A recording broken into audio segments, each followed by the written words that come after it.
Isang mapagpalang araw sa inyong lahat mga kabangers at kayanggaw. Nais ko lamang ibahagi ang aking karanasan na nangyari pa noong ako ay binata pa lang. Hindi pa uso ang mga teknolohiya noon. Tanging ang aking kumpletong alaala lang ang nagsisilbing patunay na totoong nabubuhay pa sa mundong ito ang mga aswang. Tawagin niyo na lang ako sa pangalang Dante. Kabanong, mga kabangers at mga kayanggaw, ito ang aking kwento.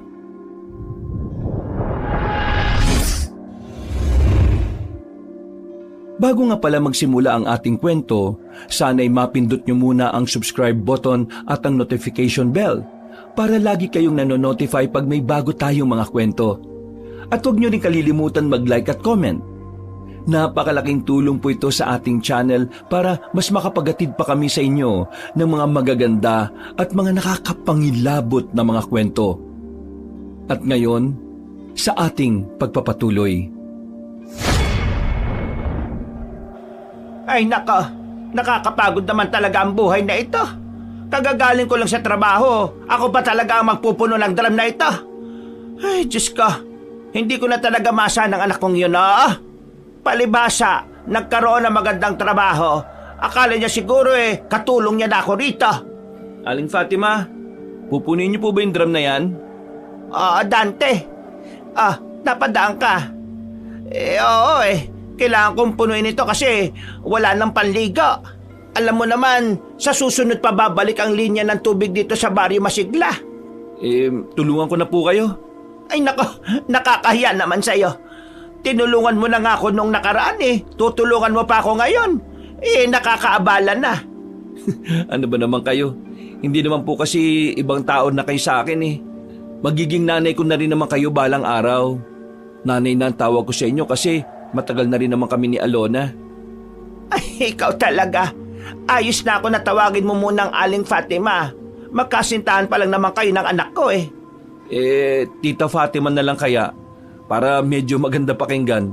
Kapag Ali kasi parang hindi tayo magkakilala Ay naku, bahala ka. Kahit anong gusto mong itawag sa akin, wag lang nanay o mama kasi hindi pa naman kayo kinakasal O sige po. O paano, di Tita Fatima na lang po. O sige, ihanda ko na po itong kariton. Tapos, isakay na natin yung mga balde at galon ninyo. Napangiti na lang sa akin si Tita Fatima. Ina siya ng kasintahan kong si Alona. Matagal na kami ni Alona kaya ganun na rin kalalim ang samahan namin ni Tita Fatima. Parang pangalawang ina ko na rin siya. Wala akong naging problema sa kanya kahit na kailan. Sa katunayan, sobrang bait niya sa akin. Kapag meron akong mga problema, mas maaasahan ko pa siya kaysa kay Alona. Masyado na kasing abala ang kasintahan ko sa maraming bagay mula nang makapagtrabaho ito sa bayan. Binalikan ko si Tita Fatima tulak-tulak ang kariton na ginawa ko. Isinakay naman namin kagad ang malalaking balde at ang mga galon. Tita, pasensya na po kayo kay Alona Alam ko, napapagod kayo sa mga gawaing bahay. Sinabihan ko na naman po siya na tulungan niya kayo kahit magugas man lang ng mga pinggan Ang kaso, palagi kami nag-aaway kapag pinagsasabihan ko siya. Pakiramdam niya kasi, sinasabihan ko siya ng tamad. Ano ka ba naman? Hindi mo naman kailangang humingi ng paumanhin kung tutuusin. Nagpapasalamat pa nga ako sa iyo Kasi hindi ikaw yung tipo ng lalaki na pababayaan lang ang katamaran ng kasintahan niya. Kaso kasi, ganun ang ugali ni Alona. Ang hirap niyang utusan. Pabuti pa nga nung wala pa siyang trabaho. Nagagawa niya pang magwalis-walis sa bakuran. Dapat ako ang humingi ng paumanin sa iyo kasi kapag nagsama na kayo, inaalala ko na baka ikaw lang din lahat kikilo sa bahay ninyo. Hindi naman po siguro. Baka naman kapag dumating na yung araw na yun matuto na siya. Hindi po ako magsasawang magpaalala sa kanya. Maraming gustong maabot sa buhay ang anak kong yon. Ang dami niyang gustong makuha. Ikaw ba Dante? Ayos ka lang ba sa kanya? Hindi ka ba niya pinipilit na magbigay ng kung ano-ano sa kanya? Sandali akong natahimik sa tanong na yon, Kabanong. Sa totoo lang kasi, mula nang magkatrabaho na si Alona, may nag-iba na rin talaga sa ugali niya. Mas lalo siyang natakam sa mga material na bagay. Hindi na niya nabibigyan ng pansin ang simpleng bagay na pinaghihirapan ko para sa kanya. Madalas din na kapag aalis kami, palaging pinipilit niya na siya ang gumastos. Para daw makain namin ng masasarap na gusto niya kasi siya ang mas maraming pera. Hindi ko na lang yung pinansin dahil ayaw kong may pagsimulan ng away. Pero sa totoo lang Kabanong, napapadalas na ang ugali niyang yon. Parang unti-unti ko na siyang hindi nakikilala. Wala naman po akong problema sa kanya, tita. Ganun pa rin naman po kami. Kung minsan may maliliit na pagtatalo lang, yun lang naman po. Sigurado ka ba? Baka naman hindi ka nagsasabi ng totoo, ha? Nagsasabi po ako ng totoo, tita. At saka, sasabihin ko naman po sa inyo kapag mayroong problema eh. Kung sakali mang nahihirapan ka na sa anak ko, kausapin mo lang siya, ha? Ipaalala mo sa kanya yung dating siya. Pakiramdam ko kasi, unti-unti na siyang binabago ng kasarapan sa buhay. Hindi na ako nakapagsalita ng mga sandaling yon, Kabanong. Maya-maya lang, nakarating na rin kami sa ilog. Sinimulan kaagad namin ang pagsalok ng tubig. Bukod sa amin, meron pa rin mga tao ang nag-iigib ng tubig. Ilang araw na kasing walang linya ng tubig sa amin at nagiging problema na yon sa buong baryong Masigla. Ay, siya nga pala, Dante. Yung samahan ninyo, yung mga manunugis na tinatawag nyo. Ano ba talaga layunin ng samahan nyong yan? Palagi ko na lang kasing naririnig kapag napapadaan ako sa San Isidro eh. Lahat po ng masasamang nilalang na pwedeng manakit sa mga tao, yun po ang gusto namin pigilan. Pero magdadalawang taon na ang samahan namin, wala naman kaming nakikitang aswang. Ha? Aswang? Yung bang hinahanap ninyo? Opo. May ganun pa ba sa ngayon? Ayon sa mga napagtanungan namin na matatanda, meron pa raw. Pero siyempre, nagtatago sila. Kaya kami, hinahanap namin. Hindi kami tumitigil kasi naniniwala kami na totoong nabubuhay pa sila. Alam mo, maganda yung adhikain ng grupo ninyo. Pero ikaw ha, mag-iingat ka. Kasi baka mamaya hindi aswang ang makalaban ninyo. Ho? Ano pong ibig niyong sabihin? Hindi naman sa ayaw ko sa samahan ninyo. Pero kasi sa samahan ninyo, parang pinapaniwala nyo mga tao na merong aswang talaga eh. Nagdudulot yun ng takot sa mga tao. Baka mamaya kasi, pagbawalan na kayo ng lokal natin. Alam nyo naman kung gaano kasira ulo mga nakaupo. Alam ko naman po yan. Pero huwag po kayong mag-alala. Wala pa naman pong nangyayaring pagbabawal sa amin. Kumusta naman pala kay Alona ang tungkol dyan? Pinag-aawayan nyo pa rin ba yan? Kung minsan po. Pero nasanay na lang po ako. Hindi ko nga po maintindihan minsan eh.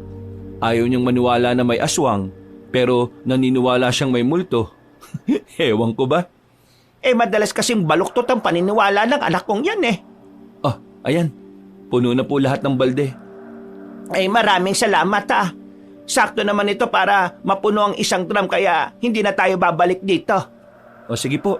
Ihatid ko po muna kayo at tutulungan ko po kayong magsali nito sa drum. Ay nako, napakabuti mo talagang tao. Maswerte ang anak kong ikaw ang naging kasintahan niya. Napangiti na lang ako sa sinabi ni Tita Fatima, pero wala siyang kalam-alam na kabaliktaran ng sinabi niya ang sinabi sa akin ni Alona. Para kasi sa kasintahan ko, malas siya dahil ako ang naging kasintahan niya. Hindi niya raw mararanasan ng masarap na buhay. Naguguluhan nga ako sa babaeng yun minsan kasi hindi niya rin naman ako magawang iwanan. Makalipas lang ang ilang minuto ay nakarating na kami sa bahay ni Tita Fatima. Matapos kong maisali ng tubig sa drum ay nagpaalam na rin ako sa kanya. Binigyan pa ako ng 2 ampalaya na kakapitas lang sa likod bahay nila. Nandito na ako. Pagpasok ko sa makalumang bahay na pamana sa akin ng lolo ko, naabutan ko kagad si Jerry na nakahiga sa maalikabok na sofa. Nakatingin siya sa akin na parabang wala siyang gana sa kakahintay sa akin. Saan ka ba galing? Bakit? Dapat ba sabihin ko sa'yo? Nagtatanong lang naman ako eh. Bakit ka nandito? At paano ka nakapasok? Iniwan mo kaya nakabukas yung pinto. Buti nga, mabuting tao nakapasok dito at hindi masamang tao eh. Ha? Mabuting tao na tirador ng tira-tirang pandesal? Busta ano? Kinain mo na naman yung mga natira ko kanina umaga. 3 lang naman ang kinain ko eh. Isira ulo ka pala eh. 3 na nga lang yun eh. Ah, kaya pala ubos na. Kahit kailan talaga to? Bakit ka pala nandito? Umayo siya ng pagkakaupo at saka tumingin sa akin ng seryoso. Meron siyang inilapag na larawan sa maliit na lamesa. Larawan yun ng isang babae na parang kasing idaran lang namin. Sino yan? Hindi ko rin kilala eh. Buang. Bakit nasa'yo yan? Bigay sa akin ni Nabong. Yang babaeng yan kabaryo daw ng tsaay niya. Ang sabi, sinasapian daw ng kakaibang elemento yung babaeng yan. Malakas ang inaala ni Nabong na aswang ang sumapi kasi sinasabi raw ng babae na gusto niya kumain ng hilaw na manok eh. Ano? Sinasapian ng aswang? Oo. Nung una, hindi ko yung pinaniniwalaan eh. Kasi si Nabong ang nagsabi. Alam mo naman yung isang yun. May pagkatanga pagdating sa pagsagap ng impormasyon. Pero tinanong ko yung iba nating kasama. Kinumpirma nila na totoo nga. Sa katunayan, sasabihan na rin sana nila tayo eh. Pero naunahan sila nitong sinabong. Kung punta na kaya natin ngayon? Ngayon talaga? Di pwede bukas? Kung sinasapian siya ng aswang, hindi pwedeng ipagpabukas yan. Delikado buhay ng babae. Sinong magpapalaya sa espiritu ng aswang sa katawan niya? Ako. Ikaw? Alam nga namang ikaw. Wala ka namang alam sa pagpapalayas ng masasamang elemento sa katawan ng tao. Sigurado ka ba? Bago mamatay yung lolo ko, marami siyang itinuro sa akin sa pag-aalbularyo. Isa na rin yung pagpapalayas ng mga sapi-sapi na yan. Kaya alam kong matutulungan ko yun. Kung ganyan naman pala di sige. Punta na natin si Nabong. Ang tanong, nasan ba yung tukmul na yun? Alam ko kung saan siya hanapin. Tara! Kinuha ko kagad ang jacket ko na nakasabit sa likuran ng pintuan. Gamit ang bisikleta ni Jerry, umangkas ako sa likuran at siya naman ang nagmaneho. Sa kabilang baryo lang naman ang bahay ni Nabong at hindi naman siya kalayuan sa amin. Nang dumating kami roon, inabutan naming nakikipagdigmaan si Nabong sa bingguhan. Matatanda na mga kalaban niya roon na parabang asar na asar sa kanya. Oops, mga lola, mukhang hindi na kayo makakabawi ah. Nandito na yung mga kaibigan ko sinusundo na ako. Agad na tumayo si Nabong. Pinagmumura naman siya na matatanda dahil hindi na mababawi ng mga yon ang mga napanalunan ni Nabong. Tarantado ka talaga no? Galit na galit sa'yo yung matatanda. Inayuan mo ba naman na nananalo ka na? Kasalanan nyo rin naman kasi dumating kayo eh. Tsaka wala naman sila magagawa. Pera ko naman na to eh. Teka, bakit ba kayo nandito? Sinabi sa akin ni Jerry yung tungkol dun sa babaeng sinasapian ng aswang sa baryo ng tiyahin mo. Oo. Buti na lang nagpunta kayo. O ano, puntahan ba natin? Sigurado ka ba talaga na sinasapian ng aswang yon? Nagtanong ako sa tiyahin ko. Sabi niya oo raw. Kilalang chismosa ang tiyahin ko ron. Kaya alam kong totoo yung nasagap niyang balita. Pagkakataon na natin yan para magpasikat. Kapag nagamot natin yung babae, makikilala yung samahan natin. Ang tanong, paano natin mapapalayos yung nakasapi na aswang sa babae? Ito si Dante, marunong daw eh. Nakakalimutan mo na bang kilalang albularyo yung lolo ko? Yung lolo mo, oo. Pero ikaw? Naturuan ako ng lolo ko. Wala ka yatang tiwala eh. Meron naman akong tiwala sa'yo. Ikaw ang pinuno ng sama natin eh. Pero sigurado ka ba talagang marunong ka? Ang mabuti pa, samahan mo na kami kung saan yun at patutunayan ko sa'yo. O siya, sige. Magaga pa naman eh. Kukunin ko lang yung bisikleta ko. Hintayin niyo ako dito ha. Agad kaming nagtungo sa kabilang baryo para puntahan ang sinasabi ni Nabong na babae.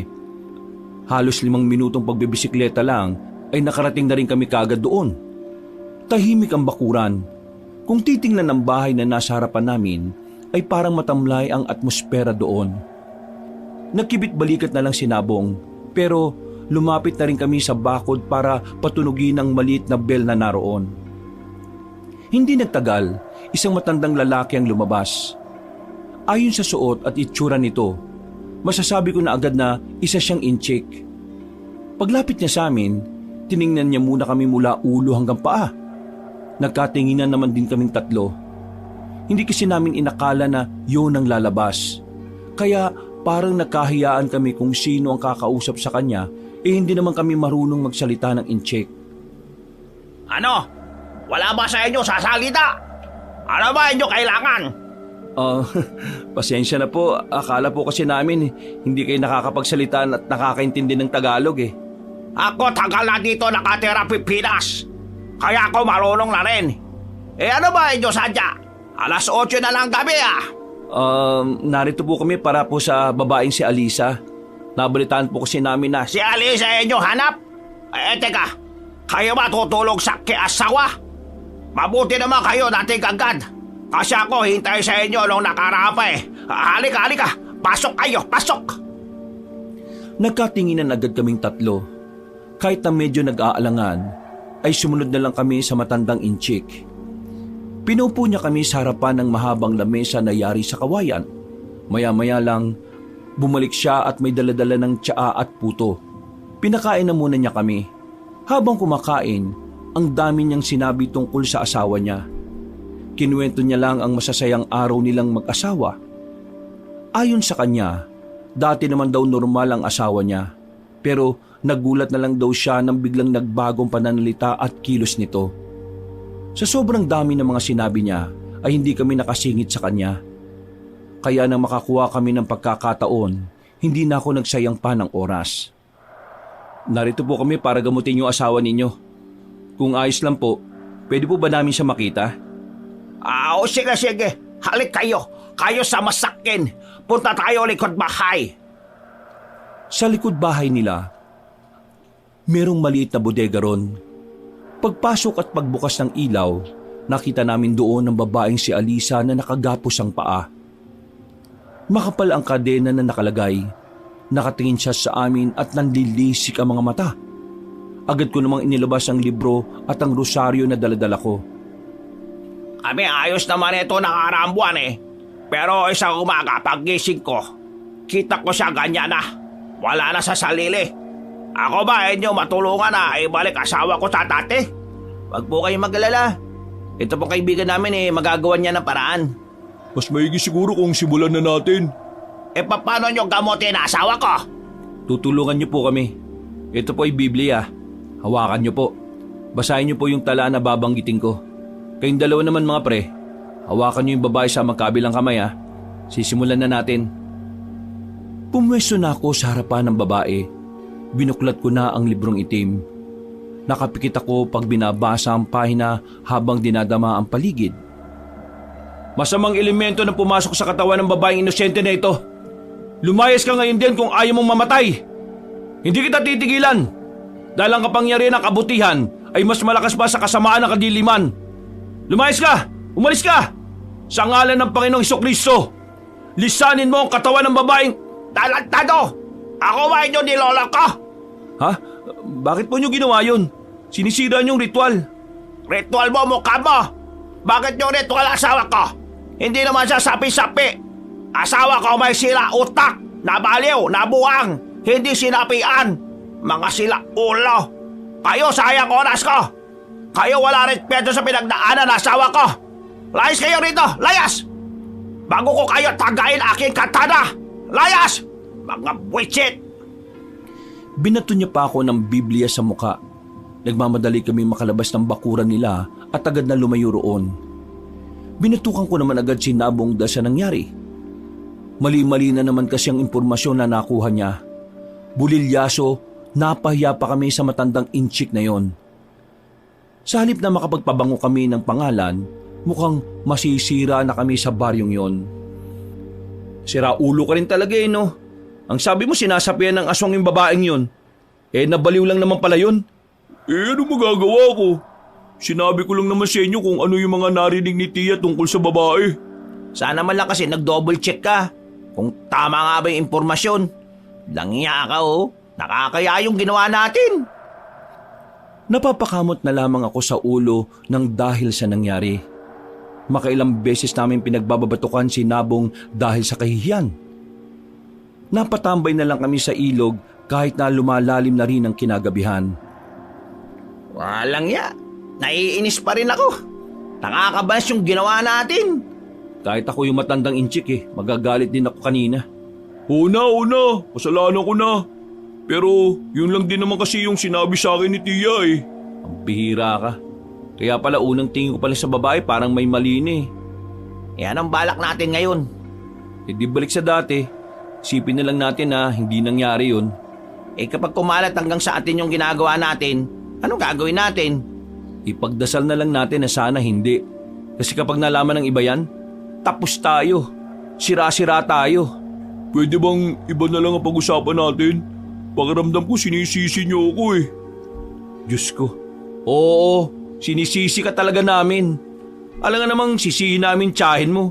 Hindi naman namin nakakausap yun.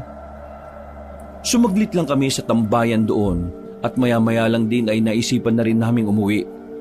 Dumaan pa ako saglit sa bahay ng kasintahan kong si Alona, pero hanggang sa mga sandaling yun ay hindi pa rin siya nakakauwi. Sa mga nakalipas na araw, napapansin ko no na napapadalas na ang pag-uwi niya nang wala sa oras. Napapailing na lang ako habang tinatahak ang daan pag-uwi.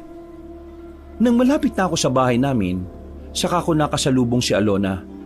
Nilapitan ko siya kagad para kausapin, pero unang salita ko pa lang ay nakaramdam na ako ng pagkairita niya. Alona, bakit ngayon ka lang? Alanganing oras na May pinuntahan lang ako. Pinuntahan? Saan? Pwede bang wag mo muna akong tanungin ng kung ano-ano? Pagod ako. Gusto ko lang munang umuwi at makapagpahinga. Tuwing susubukan kitang makausap, palagi ka nalang pagod. Kapag sa akin ba talaga wala ka ng oras na mailaan? Dante, alam mo naman ang trabaho ko. Kung sino-sinong kinakausap ko sa araw-araw, iba't ibang tao, iba't ibang ugali. Malamang, mapapagod ako. Pero nagagawa mo nga maglaan ng oras sa ibang bagay Kasi yon, nakakapagpasaya sa akin. At ako hindi? Sino magiging masaya sa ganito? Kakauwi ko lang, ito kagad ang bungad mo sa akin. Palibasa ikaw, hindi ka naman napapagod. Ni wala ka nga rin kinikita sa pagiging manunugis mo na yan Kabaliwan lang yan. Manunugis ka dyan. Wala naman kayo matugis. Para kayong mga weirdong tao. Huwag mo naman sanang malitin kung ano yung mga ginagawa namin. Kasi ayoko na makipagtalo. Uuwi na ako para makapagpahinga na. Ang laki na talaga ng pinagbago mo, Alona. Nagsimula lang naman lahat ng yan nung magkatrabaho ka. Di anong gusto mong sabihin? Binago ng pera ang ugali ko? Ganun ang tingin mo sa akin? Bakit, hindi ba? Alam mo, kung wala ka lang magandang may dudulot sa akin, pwede bang wag mo na akong kausapin? Kasi mas lalo lang ako napapagod sa mga sinasabi mo Hayaan mo na muna akong makapagpahinga, pwede? Magsasalita pa sana ako, pero naglakad na siya ng mabilis. Wala akong nagawa kundi ang hayaan na lang siyang makalayo. Aminin ko man o hindi, nababahala na ako sa kanyang inaasal. Habang tumatagal, palala ng palala ang pinapakita niyang pagsasawalang bahala sa mga taong tunay na nagmamahal sa kanya. Kinabukasan, balik sa dati ang buhay ko. Papasok ako sa trabaho bilang tagabantay ng mga inaalagaang hayop ng isa sa pinakamayamang tao sa lugar namin. Malaki naman ang kinikita ko ron kahit na madalas wala naman akong ginagawa. Maikli din ang oras ng trabaho. Basta mapakain mo lang ng tama, yung mga alaga niya'y ayos na. Ang kaso nga lang, paminsan-minsan lang ang pasok ko ron. Depende kung kailan ako ipapatawag at kung kailan nawala yung tunay na nag-aalaga sa mga hayop. Pero ganun pa man, kahit na 1 o 2 araw lang ang ipinasok ko ron, sumasapat na yon para sa panggastos ko sa loob ng 2 linggo. Kaya nga lang, kung minsan ay nasasaid kaya umi-extra din ako sa ibang trabaho. Bagay na hindi alam ni Alona. Hindi ko rin kasi sinasabi dahil sa alam kong mamaliitin niya lang din naman ako. Wala bang pagpupulo ngayon, Dante? Wala na muna siguro. Wala pa namang dapat pag-usapan Sayang no? Kung totoo pala sanang sinasapian ng aswang yung babae kagabi, di sana sikat na tayo kung nagamot natin. Kung totoo, kaso nagkamali tayo Buwisit, nakakaya pa rin. Uy, Dante! Jerry! Napalingon kaming dalawa nang marinig namin ang tawag ni Nabong. Nakasimangot namin siyang hinarap. Hinihingal pa siya na parang sobrang layo ng itinakbo niya papunta sa amin. Oh, ano na naman? May dala-dala ka na naman katarantaduan, no? Sandali. Mamaya na kayo magsalita. May sasabihin ako mahalaga. Siguraduhin mo lang na mahalaga yan, ha? Kasi saasapakin ko na talaga yung mukha mo kapag kalokohan na naman yan. Hindi. Tungkol to dun sa babae. O di kalokohan nga talaga yan. Hindi to kalokohan. Makinig nga muna kayo kasi. O sige na. Magsalita ka na kasi. Nakahanda na tong kamao ko, ha? Pasensyahan talaga tayo. Yung babae kagabi na pinuntahan natin, hindi pala siya totoong baliw. Nagpapanggap lang siyang baliw para makakuha ng tamang pagkakataon para takasan yung inchik na yun. Nananakit daw kasi yung inchik eh. Oy, ano naman ngayon? Suntukin na kaya kita. Wala na tayong pakialam kung nagpapanggap lang na baliw yun o hindi. Buhay nila yun eh. Bahala sila magsakitan. Manahimik na muna kasi kayo. Wala pa ako sa pinakasasabihin ko eh. Yung babaeng yun, kagabi rin nakatakas. Kanina madaling araw, habang naghihintay ako kay Tia para ihatid siya sa bayan, nakita ko yung babae, natakbo. Humingi pa nga siya ng tulong sa akin kaso bigla naman siyang umalis. Tapos kaninang umaga, mga nakita na lang yung bangkay ng babae sa gilid ng kalsada eh. Pinatay ng inchik malamang. Hindi, malabong yung inchik yung pumatay sa kanya. Pero siya yung pinagbibintangan ng mga tao. Pero para sa akin, hindi siya. Paano mo naman nasabi na hindi siya? Sabi mo nga nananakit yung inchik. Naalala niyo ba yung nabasa nating libro noon? Yung lumang libro na manipis lang? Yung tungkol sa maalamat na aswang na umiinom ng dugo ng tao? O paano naman namin makakalimutan yun eh? Doon nagsimula yung grupo nating manunugis. Tingin ko, ganun yung nangyari sa babae. Sobrang tuyot na tuyot kasi siya eh. Payat na payat. Parang sinimot talaga yung dugo niya. Sobrang putla. Nung una hindi ako naniniwala na nawalan siya ng dugo eh. Pero nung nakita ko yung parang butas niya sa bandang pulso sa kamay, doon na ako napaisip. Sigurado ka bang totoo na yung sinasabi mo? Oo nga, totoo nga to. Bakit ba ayaw niyong maniwala? Gusto ko makita yung katawan ng babae. Kung ganun di sumama kayo sa akin. Kilala ng tiyahin ko yung pinagdalang morgue sa babae. Wala kaming sinayang na pagkakataon ng mga sandaling yon, Kabanong. Mabilis naming pinuntahan ng morgue. Nakasaklob na ng kulay itim na tela ang bangkay at sisimulan na sanang imbalsamuhin. Pero buti na lang ay nakakuntsaba namin ang lalaki para sandaling matingnan ng bangkay. Tiningnan ko ang pulso sa bandang kamay. Doon ko nakita ang 2 butas na parang gawa ng mahabang pangil. Lumabas kami kagad matapos kong makumpirma sa sarili ko. O ano? Anong tingin mo? Mga tol, tingin ko magkakaroon na ng buhay ang samahan natin. Bakit? Sigurado ka na bang aswangin dumali sa babaeng yon? Di ako pwede magkamali. Pero ganun yung nasa librong nabasa natin eh. Iba't ibang emosyon ang naramdaman namin ng mga sandaling yon. Nababahala, natatakot at nasasabik. Nababahala kami dahil alam namin na ang ganong uri ng pagpatay ng aswang ay hindi pangkaraniwan. Iba ang level ng aswang na gumagawa ng ganon. Natatakot kami dahil kapag nagkataon, kami ang samahan na makakaharap ng aswang. At kung mangyayari yon, aminado kaming mahihirapan kami dahil karamihan sa amin ay puro bago.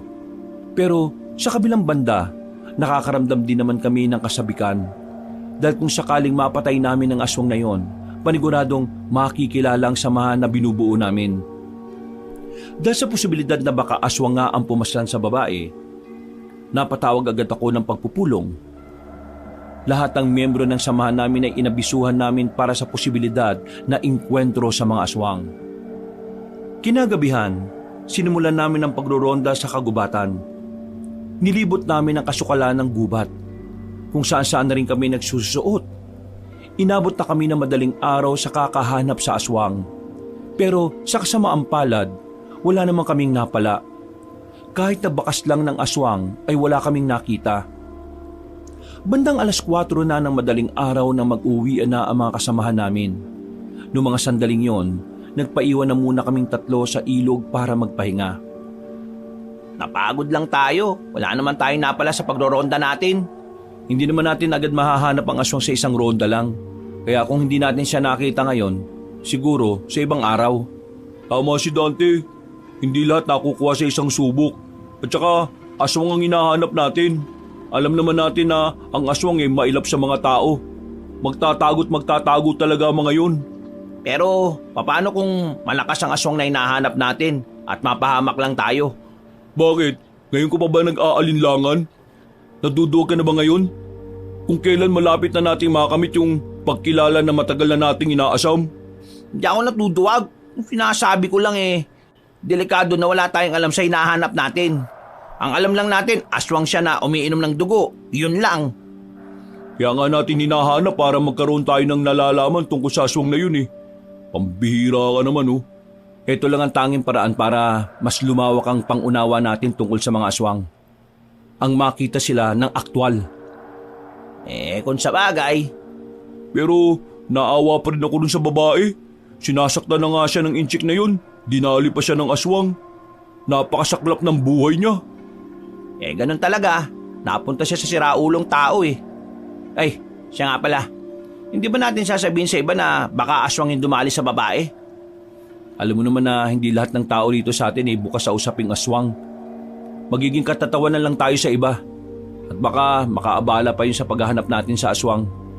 Saka na natin sasabihin sa kanila kapag nahuli na natin yung aswang na hinahanap natin. Bumuntong hininga na lang ako. Pagkatapos ng pag-uusap namin doon ay umalis na rin kami.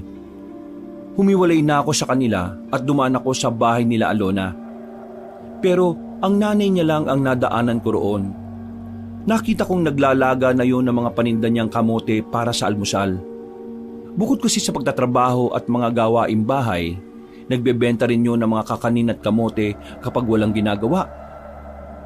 Dante, bakit gising ka pa? O kagigising mo pa lang? Hindi pa po ako natutulog.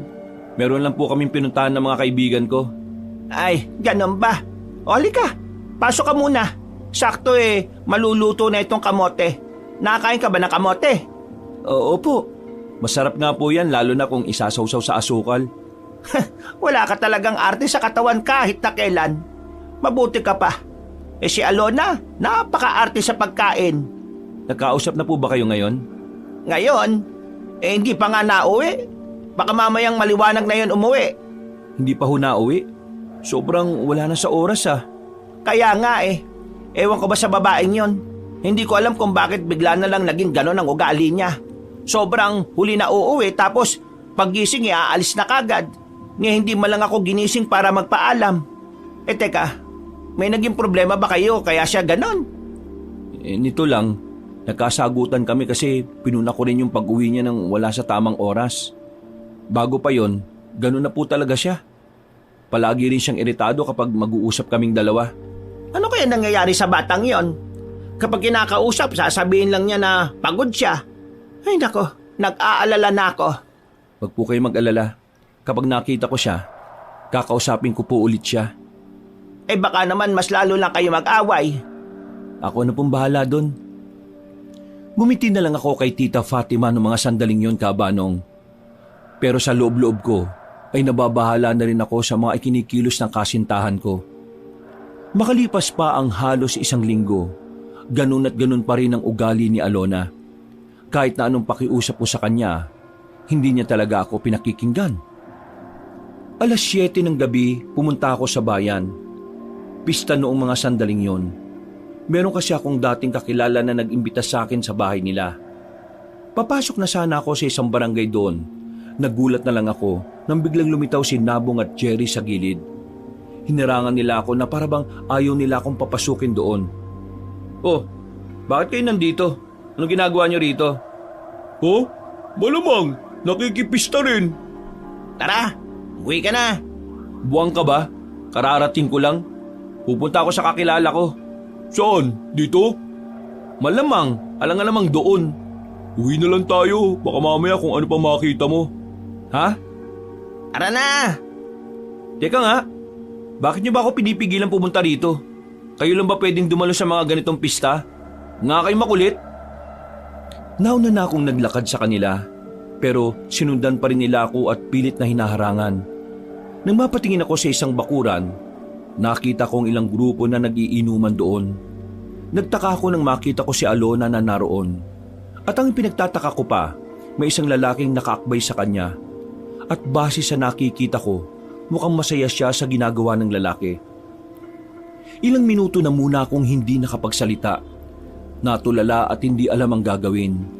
Pero nang matauhan ako, lumapit ako at tinawag ang pangalan ni Alona. Hindi niya ako kagad narinig. Napalingon na lang siya sa amin dahil sa mga kasama niya. Nanlalaki ang mga mata niya na hindi siya makapaniwala na naroon ako. Alona, anong ibig sabihin nito? Sandali lang kakausapin ko lang ito. Halika nga rito, Dante. Dito tayo mag-usap. Tumayo siya, tinawakan ako para ilayo roon. Hindi na rin sumunod sa amin ang dalawa kong kaibigan. Nang bitiwan ako ni Alona, ay saka lang siya nagsalita. Wala yon, kaibigan ko lang yon. Oo, kaibigan. Malapit lang talaga kami sa isa't isa kasi ganun naman talaga ang kaibigan, di ba? Ginagawa mo ba akong tanga, Alona? May kaibigan bang nahalik sa lig ng kaibigan niya? Anong humahalik? Lasing ka ba? Ikaw ang lasing. Amoy alak ka na oh. Umuwi ka na nga. Mamaya pa ako uuwi. O tapos ano? Makikipaglandian ka sa lalaking yon? Umuwi ka na. Nakakahiya ka. Ako pa nakakahiya. Ikaw itong nakikipaglandian sa ibang lalaki. Ano ba problema mo? Ikaw. Ikaw ang problema ko. Ako? Pagod na akong intindihan ng pagod na akong intindihan ng kagaya mong parang walang pangarap na guminhawa sa buhay. Wala ka man lang magandang trabaho para mabigyan ako ng magandang buhay eh. Inggit na inggit ako sa ibang babae dyan kasi yung mga kasintahan nila, kaya silang dalhin sa mamahaling resto. Samantalang ikaw, hindi mo man lang ako kahit may pasyal sa ibang lugar. Eh kasi, wala kang pera, wala kang pangarap sa buhay. Ako, meron. Kaya ba naghahanap ka ng ibang lalaki? Bakit mayaman ba yon? Mapera ba yon? Dinala ka na ba nun sa mamahaling kainan? Oo, lahat nasa kanya na. Yun na ba yung bago mo? Oo, kasi ayaw ko na sa'yo. Wala kang kwenta. Wala kang pakinabang sa akin. Pinagsisisihan ko kung bakit pa kita sinagot noon. Pera na lang ba talaga nagbibigay sa'yo ng kahulugan sa maraming bagay? Yun lang ba talaga, Alona, ang habol mo sa isang relasyon? Hindi mo ko maintindihan, Dante. Ikaw kasi, kontento ka na sa buhay mong ganyan. Ako hindi. Gusto kong umunlad. Kaya bahala ka na sa buhay mo. Mag-isa ka. Maghanap ka na lang din ng babaeng mas mababa pa sa'yo. Ay, di ko inakala na darating ka sa ganitong punto, Alona. Hindi ka ganito eh. Maunawain ka at talagang mapagmahal ka dati. Hindi ka ganito. Paano hindi ako magiging ganito? Sagad na ako sa kakaunawa sa'yo. Ngayon, umalis ka na kasi nakahanap na ako ng taong sasamahan ako habang buhay. Kapal din pala ng mukha mong babae ka no? Huwag kang ang epal. Jerry naman, huwag ka nang makisali. Pabayaan mo ko. Usapin ko lang tong babaeng to. Hoy, Alona, para sabihin ko sa iyo sobrang kapal ng mukha mo. Wala kang karapatang maliitin tong kaibigan namin Kasi, nung ikaw ang walang-wala, yung katiting na kinikita nito ni Dante, binibigay niya sa'yo. Tinutulungan ka rin niya para makahanap ka ng trabaho. Tapos, sasabihin mong wala siyang kwenta at walang pakinabang? Ang sabihin mo, tapos mo na kasing gamitin siya. Sobrang kapal talaga ng mukha mo. Mas makapal pa sa 10,000 pinagpatong-patong. Kesa naman sa'yo. At wala ka rin puso, malandi ka. Yung nanay mo hirap na hirap sa kakatrabaho tapos ikaw, hindi mo man lang magawang makapagbigay. Lahat ng pera mo iyo lang. Napakawalang kwenta mong anak. Makati ka na nga, ang asim mo pa. Kaya ikaw, Dante huwag mong iiyakan ng hinayupak na to Babayaan mo siyang lumandi sa iba. Para kapag nahawa ng sakit, mamamatay ka agad yan. Ang kapal na mukha mong magsalita sa akin ng ganyan. Mukha ka namang aswang Sana nga makita na namin yung aswang na hinahanap namin tapos ikaw naman ang isunod na madali. Para naman mabawasan na sa mundong ito mga babaeng malalandit manggagamit na katulad mo. Hindi na ako nakapagsalita noon ng mga sandaling yon, Kabanong. Lalong-lalo na si Alona na natameme na lang sa lahat ng sinabi ni Jerry. Matapos yon, ay agad na rin niya akong hinila paalis. Paglabas namin ng barangay na yon ay saka ko lang naramdaman ng sakit. Habang naglalakad kami sa gilid ng kalsada, iyak lang ako ng iyak. Pero natigilan na lang ako sa pag-iyak ko nang marinig namin ang malakas na angin ng aswang. Hindi namin alam kung saan yun nanggagaling, kaya sa halip na iiyak pa ako ay itinago ko na muna para mapakinggan ng maigi ang angil na yon. Nagmamadali naming hinanap kung saan nagmumula ang malakas na angil. Hindi na namin namalay na unti-unti na pala kami napapalayo sa mataong lugar ng bayan. Nakapasok na kami sa kagubatan. Pakiramdam ko, doon talaga kami dinala ng mga paa namin. Marahang kaming naglalakad, kinakabahan, nababahala sa maaring mangyari. Pero sa kabila nun, may kasabikan kaming nararamdaman. Hindi nga nagtagal, narinig na naman namin ang angil, pero sa pagkakataong yon, hindi na gaanong malakas. Nang marating na namin ang sagingan kung saan direktang tumatama roon ang sinag ng buwan, nakita namin ang isang aswang na nasa gilid ng babaeng wala ng malay. Nasa bibig ng aswang ang kamay ng babae at abalang-abala sa pagsipsip. Hoy, bitiwan mo yan, bugo ka! Nang sumigaw ako ng malakas, tila na alarma ang aswang. Humarap siya sa amin. Pero dahil hindi naman sapat ang liwanag ng buwan, ay hindi namin nakita ang mukha nito. Umangil siya ng malakas nang makitang papalapit na kami. Dumampot naman kaming tatlo ng sanga na pwedeng ipalo. Ang kaso nga lang, bago pa kami makalapit, ay agad nang tumakbo ang aswang. Mga pre, buhay pa itong babae. May pulso ba? Mukhang sumakto yung dating natin dahil hindi pa maraming dugo ang nawawala sa kanya. Okay na, bubuhatin ko na. Dalhin niyo sa pamunuan yan. Ahabulin ko lang yung aswang. Buwang ka ba? Wala kang dalang sandata. Ang malaga ngayon, napatunayan na talaga natin na totoo yung aswang.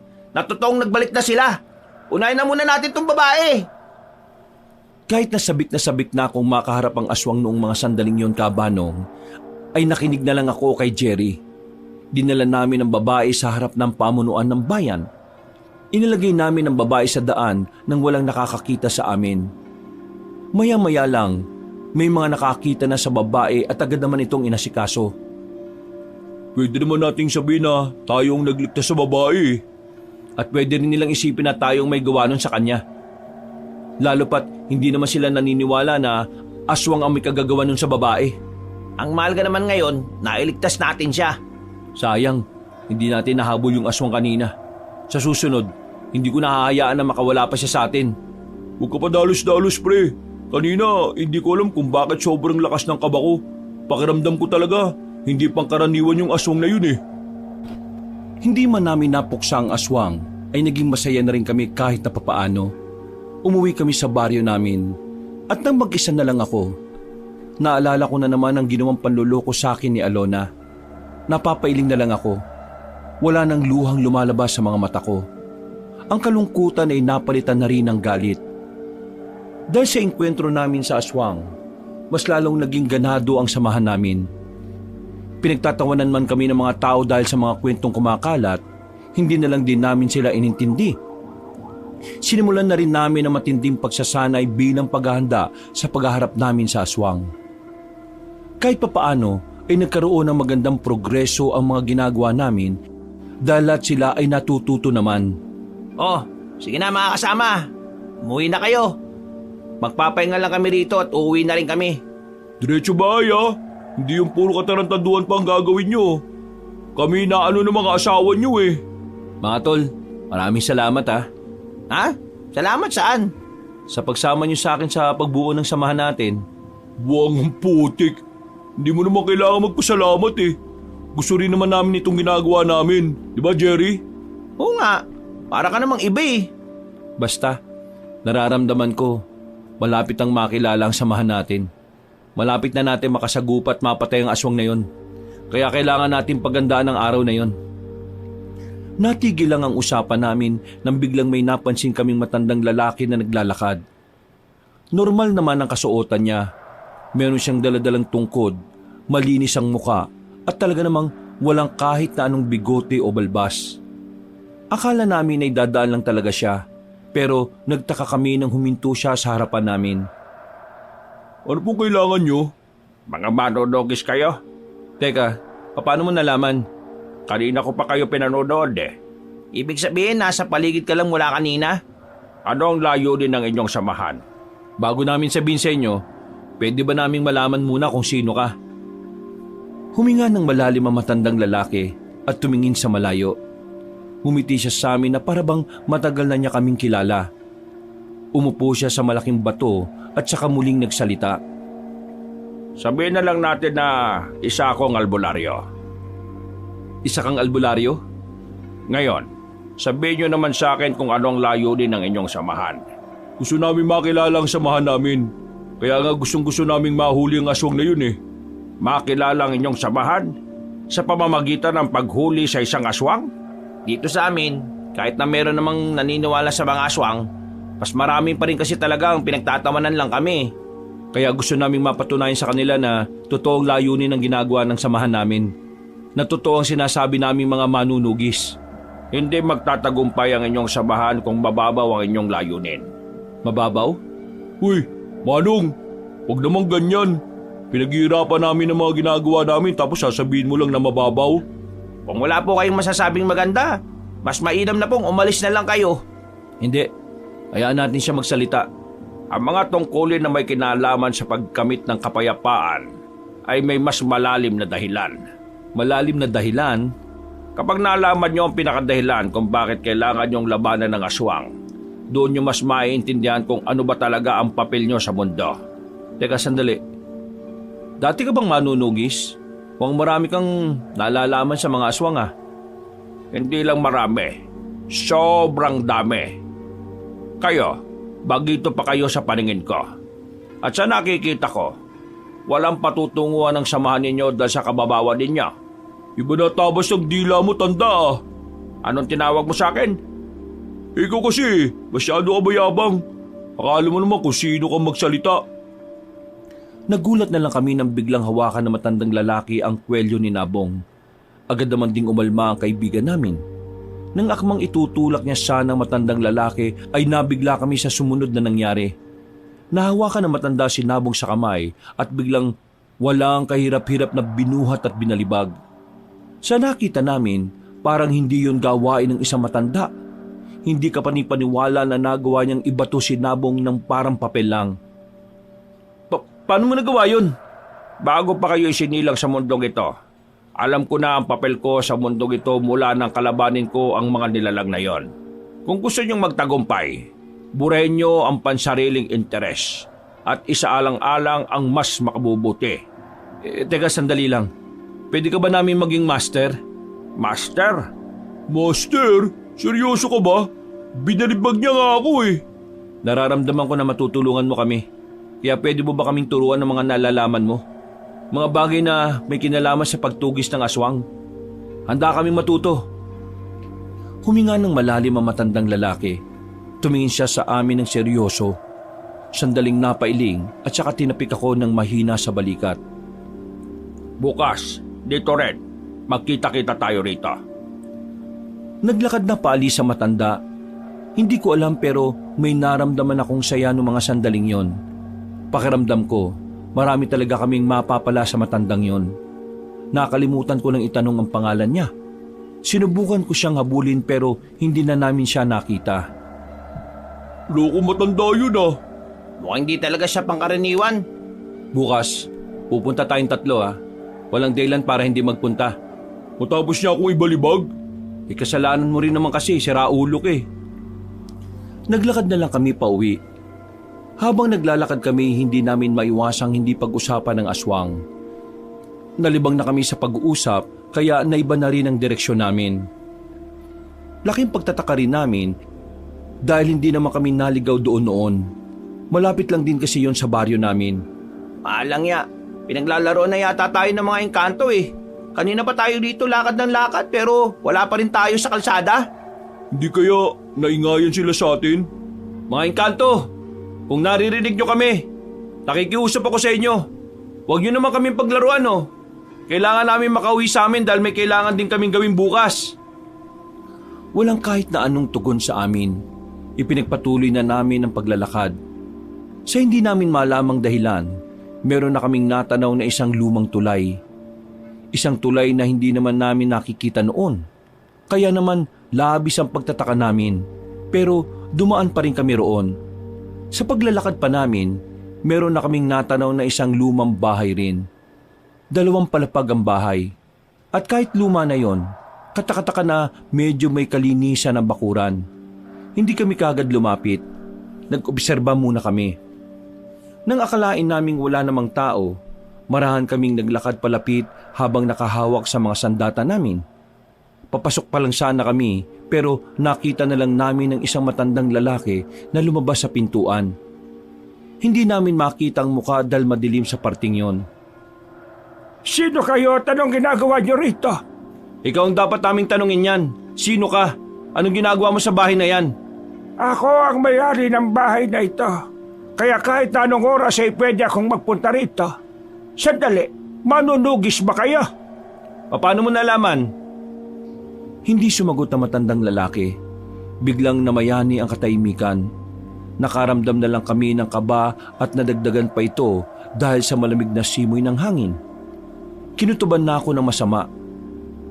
Nang bubunutin ko na ang sandata ko, ay bigla niya akong sinipa ng malakas. Tama nga ang hinala ko ng mga sandaling yon. Ang matandang nakaharap namin ay isang aswang. Hinabol ng 2 ang matandang aswang na yon pero hindi rin nila inabutan. Masyado raw yung mabilis. Tumalon din ang mataas sa mga sanga at puno.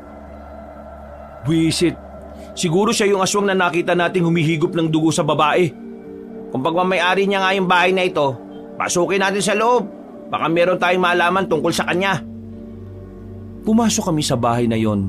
Naghalungkat kami pero wala naman kaming nakitang kahit na ano na may kinalaman sa mga aswang. Paglabas namin ng bahay, meron kaming natapakan na bagay sa ibaba. Pagdampot ko, isang pitaka. Lumang pitaka na walang laman na kahit na ano, maliban na lang sa nag-iisang larawan. Nang makalabas na kami ng kagubatan, saka lang namin nakita ang mukha na nasa larawan. Nabasa namin ang nasa larawan at nalaman naming 3 taon na pala mula nang ipadevelop yon. Pagtingin naman namin sa mukha ng nasa larawan ay pare-pareho kaming nagtaka sa aming nakita. Teka Dante, di ba ito yung matandang albularyo na nakausap natin kanina? Oo nga mukha niya eh. Pero galing sa aswang larawan na to ha. E di, isa lang ang ibig sabihin yan. Yung nakausap natin matanda sa gubat kanina at yung sumipa sa'yo iisa. Yung albularyo at aswang ay iisa rin. Pero paano nangyari yon? Paano mangyayari yun? E di malamang nagpapanggap siyang albularyo para makapambiktima. Hindi. Iba yung pakiramdam ko sa albularyong nakausap natin kumpara sa nakausap natin kaninang aswang. Sinasabi mo bang magkaiba sila? Tingnan mo nga pre. Yan na yan yung mukha Pre, magising ka nga. Aswang yung albularyo.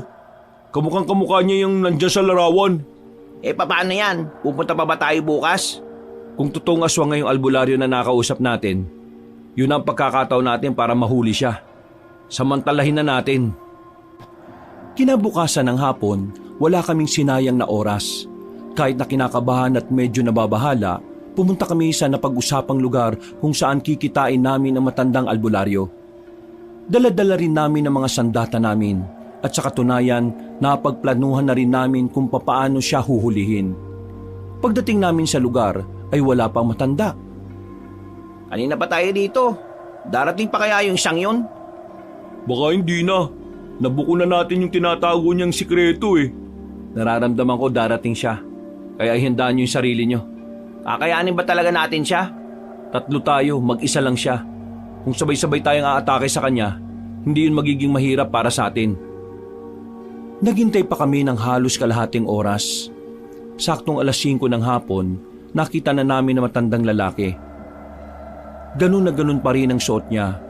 Dala niya pa rin ang tungkod niya. Humawak na kami sa mga sandata namin.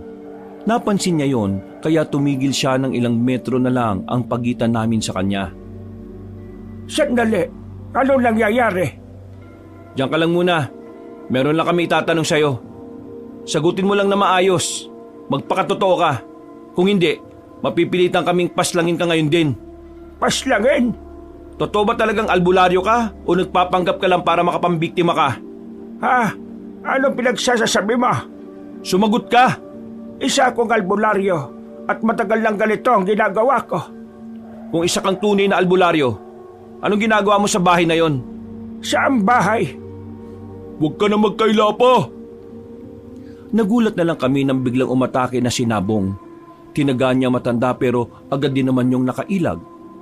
Ako naman ang sumunod pero hindi rin ako makatama. Kakaiba ang pag-ilag na ginawa ng matanda. Parang hindi siya matanda kung kumilos. Mga pre, kalma! Anong kalma? Siya ang aswang na nakita natin. Hindi tayo pwedeng kumalma ngayon. Kailangan nating tugisin ang isang yan. Sandali lang! Magpapaliwanag ako! Pagpapaliwanag? Wala ka nang dapat ipagpaliwanag. Aswang ka! Hindi ako aswang! Hindi namin siya pinakinggan noong mga sandaling yon, Kabanong. Pinagpatuloy namin ang pag-atake sa kanya. Pero kahit na anong gawin, hindi namin siya magawang tamaan. Hindi talaga basa-basa ang mga galaw niya. Kalkulado bawat kilos. Maya-maya lang, nakakuha ng tamang pagkakataon na matanda. Sinuntok niya ako sa tagiliran. Namilipit ako sa sakit kaya napaupo ko sa sahig. Habang sinabong naman, walang pakundangan pa rin sa paglait. Pero kalaunan, binalibag lang din siya na matanda sa katawan ng malapad na puno. Ano? Iisa ka rin? Ha? Hindi naman ako makikipag-away eh. Makinig kayong tatlo. Hindi ako ang aswang na hinahanap ninyo. Kung ako ang aswang, hindi ko na sana kayo pinuntahan rito para turuan at sanayin.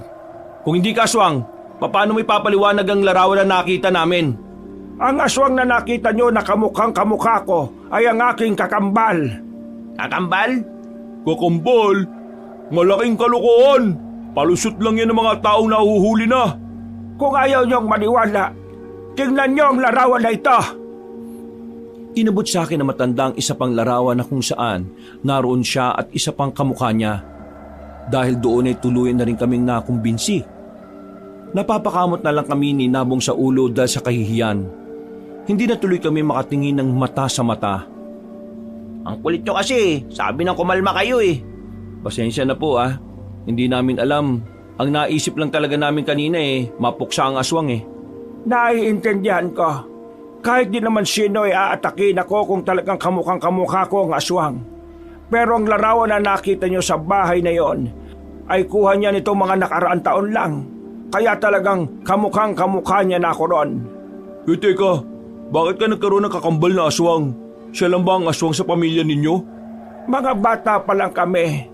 Iba na talaga ang pananaw ni Leonardo sa buhay. Iniisip niya noon pa na mas maganda kung ang isang tao ay mabubuhay ng mas matagal. Nang magbinata na kami, minana ko ang pagiging albularyo sa ama namin. Habang si Leonardo naman, naiba ang landas niya. Natuklasan niya ang tungkol sa mga aswang. Pinag-aralan niya yon nang hindi namin alam. Hanggang sa isang araw, bumalik siya sa amin at sinabi niyang magiging immortal na siya. Nagpayanggaw siya sa nakilala niyang aswang sa gubat. Sa madaling salita, naging aswang siya. Itinago namin siya at inilayo sa taong bayan. Pero hindi palaging iisa lang ang daloy ng hangin sa buhay namin. Nagbago ang landas ni Leonardo nang minsang makakain siya ng buhay na kambing. Dito niya natuklasan na mas lalakas siya kapag kumakain siya ng kumakain ng mga laman. Pero ligid sa kaalaman niya na hindi siya naging immortal kahit na naging aswang siya. Sinubukan namin siyang ulihin ng mapagtanto niya na maaari namin siyang mapatay. Tumakas siya at nagtago-tago. Pero nitong mga nakaraang taon lang, nagkita kami ulit. Akala ko magiging maayos na siya dahil pumayag siyang manirahan sa bahay na yon kasama ko. Pero ang gusto niya lang palang makuha sa akin ay ang isang anting-anting. Hindi niya yun nakuha, kaya tumakas naman siya at di na nagpakita sa akin. Hindi agad kami nakapagsalita sa mga sinabi niya, Kabanong. Medyo namangha at nakaramdam kami ng lungkot sa sinapit nilang magkapatid. Pero nang tingnan ko ang mukha na matanda, nakita at naramdaman ko sa kanya ang determinasyon na mahuli ang kanyang kakambal. Kayo po bang uhulit papas lang sa kanya? Matagal ko nang ginawa yon, pero hindi lang ako nagkaroon ng tamang pagkakataon. Kaya sa sinabi niyong nakita niyo siya, muli akong nabuhayan ng loob. Itong mga nakaraan lang, meron siyang biniktimang babae. Buti na lang naligtas namin. Mga babae ang punterya niya. Dahil ang dugot laman ng babae ay mas nakapagbibigay ng kakaibang lakas sa kanyang katawan. Anong balak mo ngayon? Gusto ko kayong sanayin kung paano bumaslang ng mga aswang.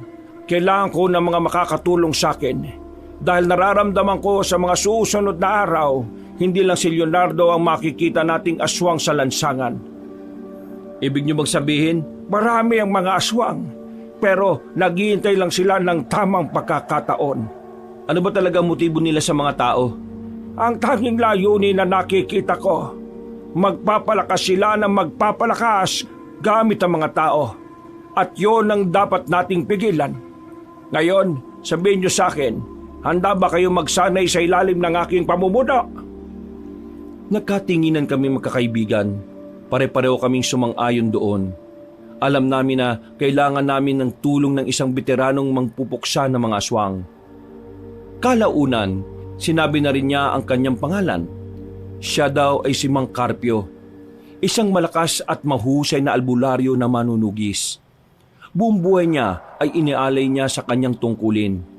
Kaya nung mga sandaling yon, itinaya na rin namin ang aming tiwala sa kanya. Sana'y marami kayong natutunan sa mga itinuro ko sa inyo.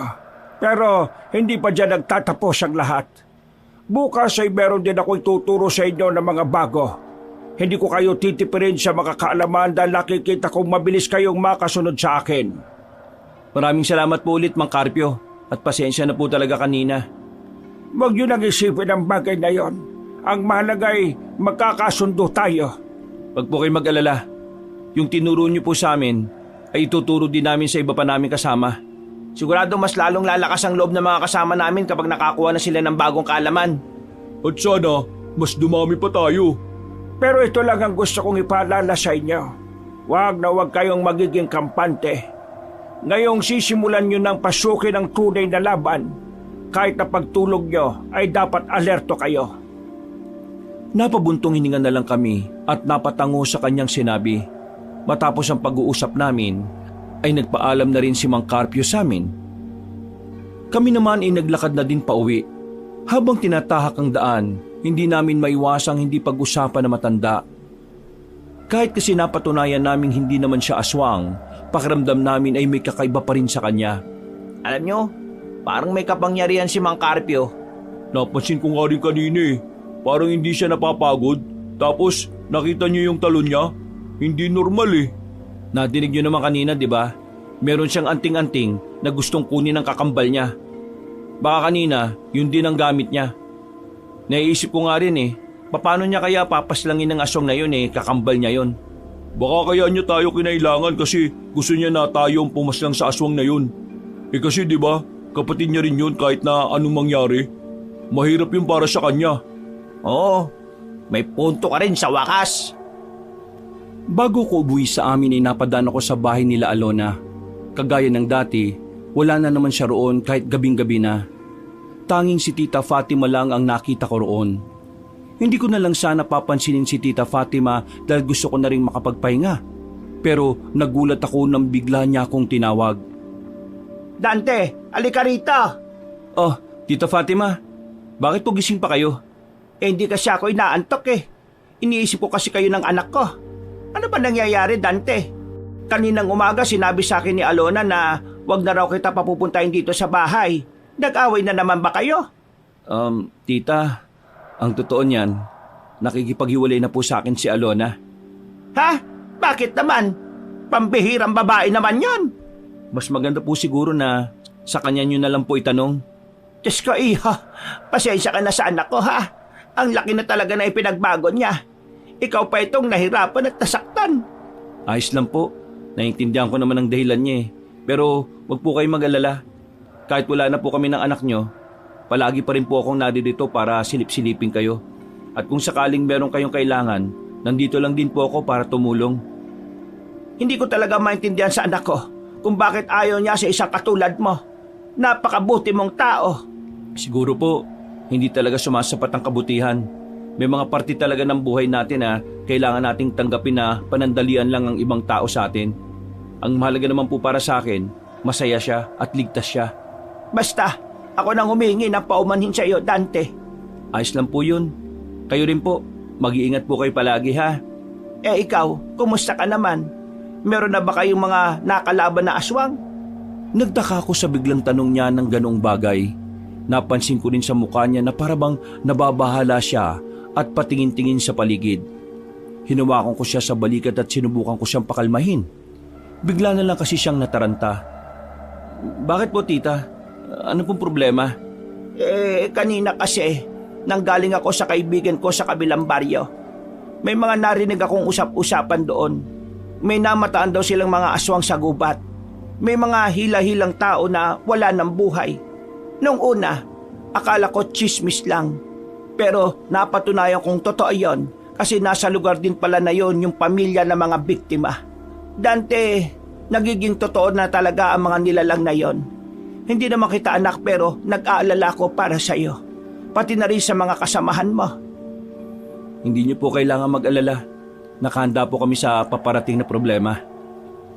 Hinawakan ko na lang ang kamay ni Tita Fatima para kahit na papaano ay kumalma na rin ang kalooban niya. Hanggang sa makauwi ako sa amin ay hindi mawala-wala sa isipan ko ang sinabi ni Tita Fatima. Patunay lang kasi yon na nagsisimula ng magpalakas sa mga aswang.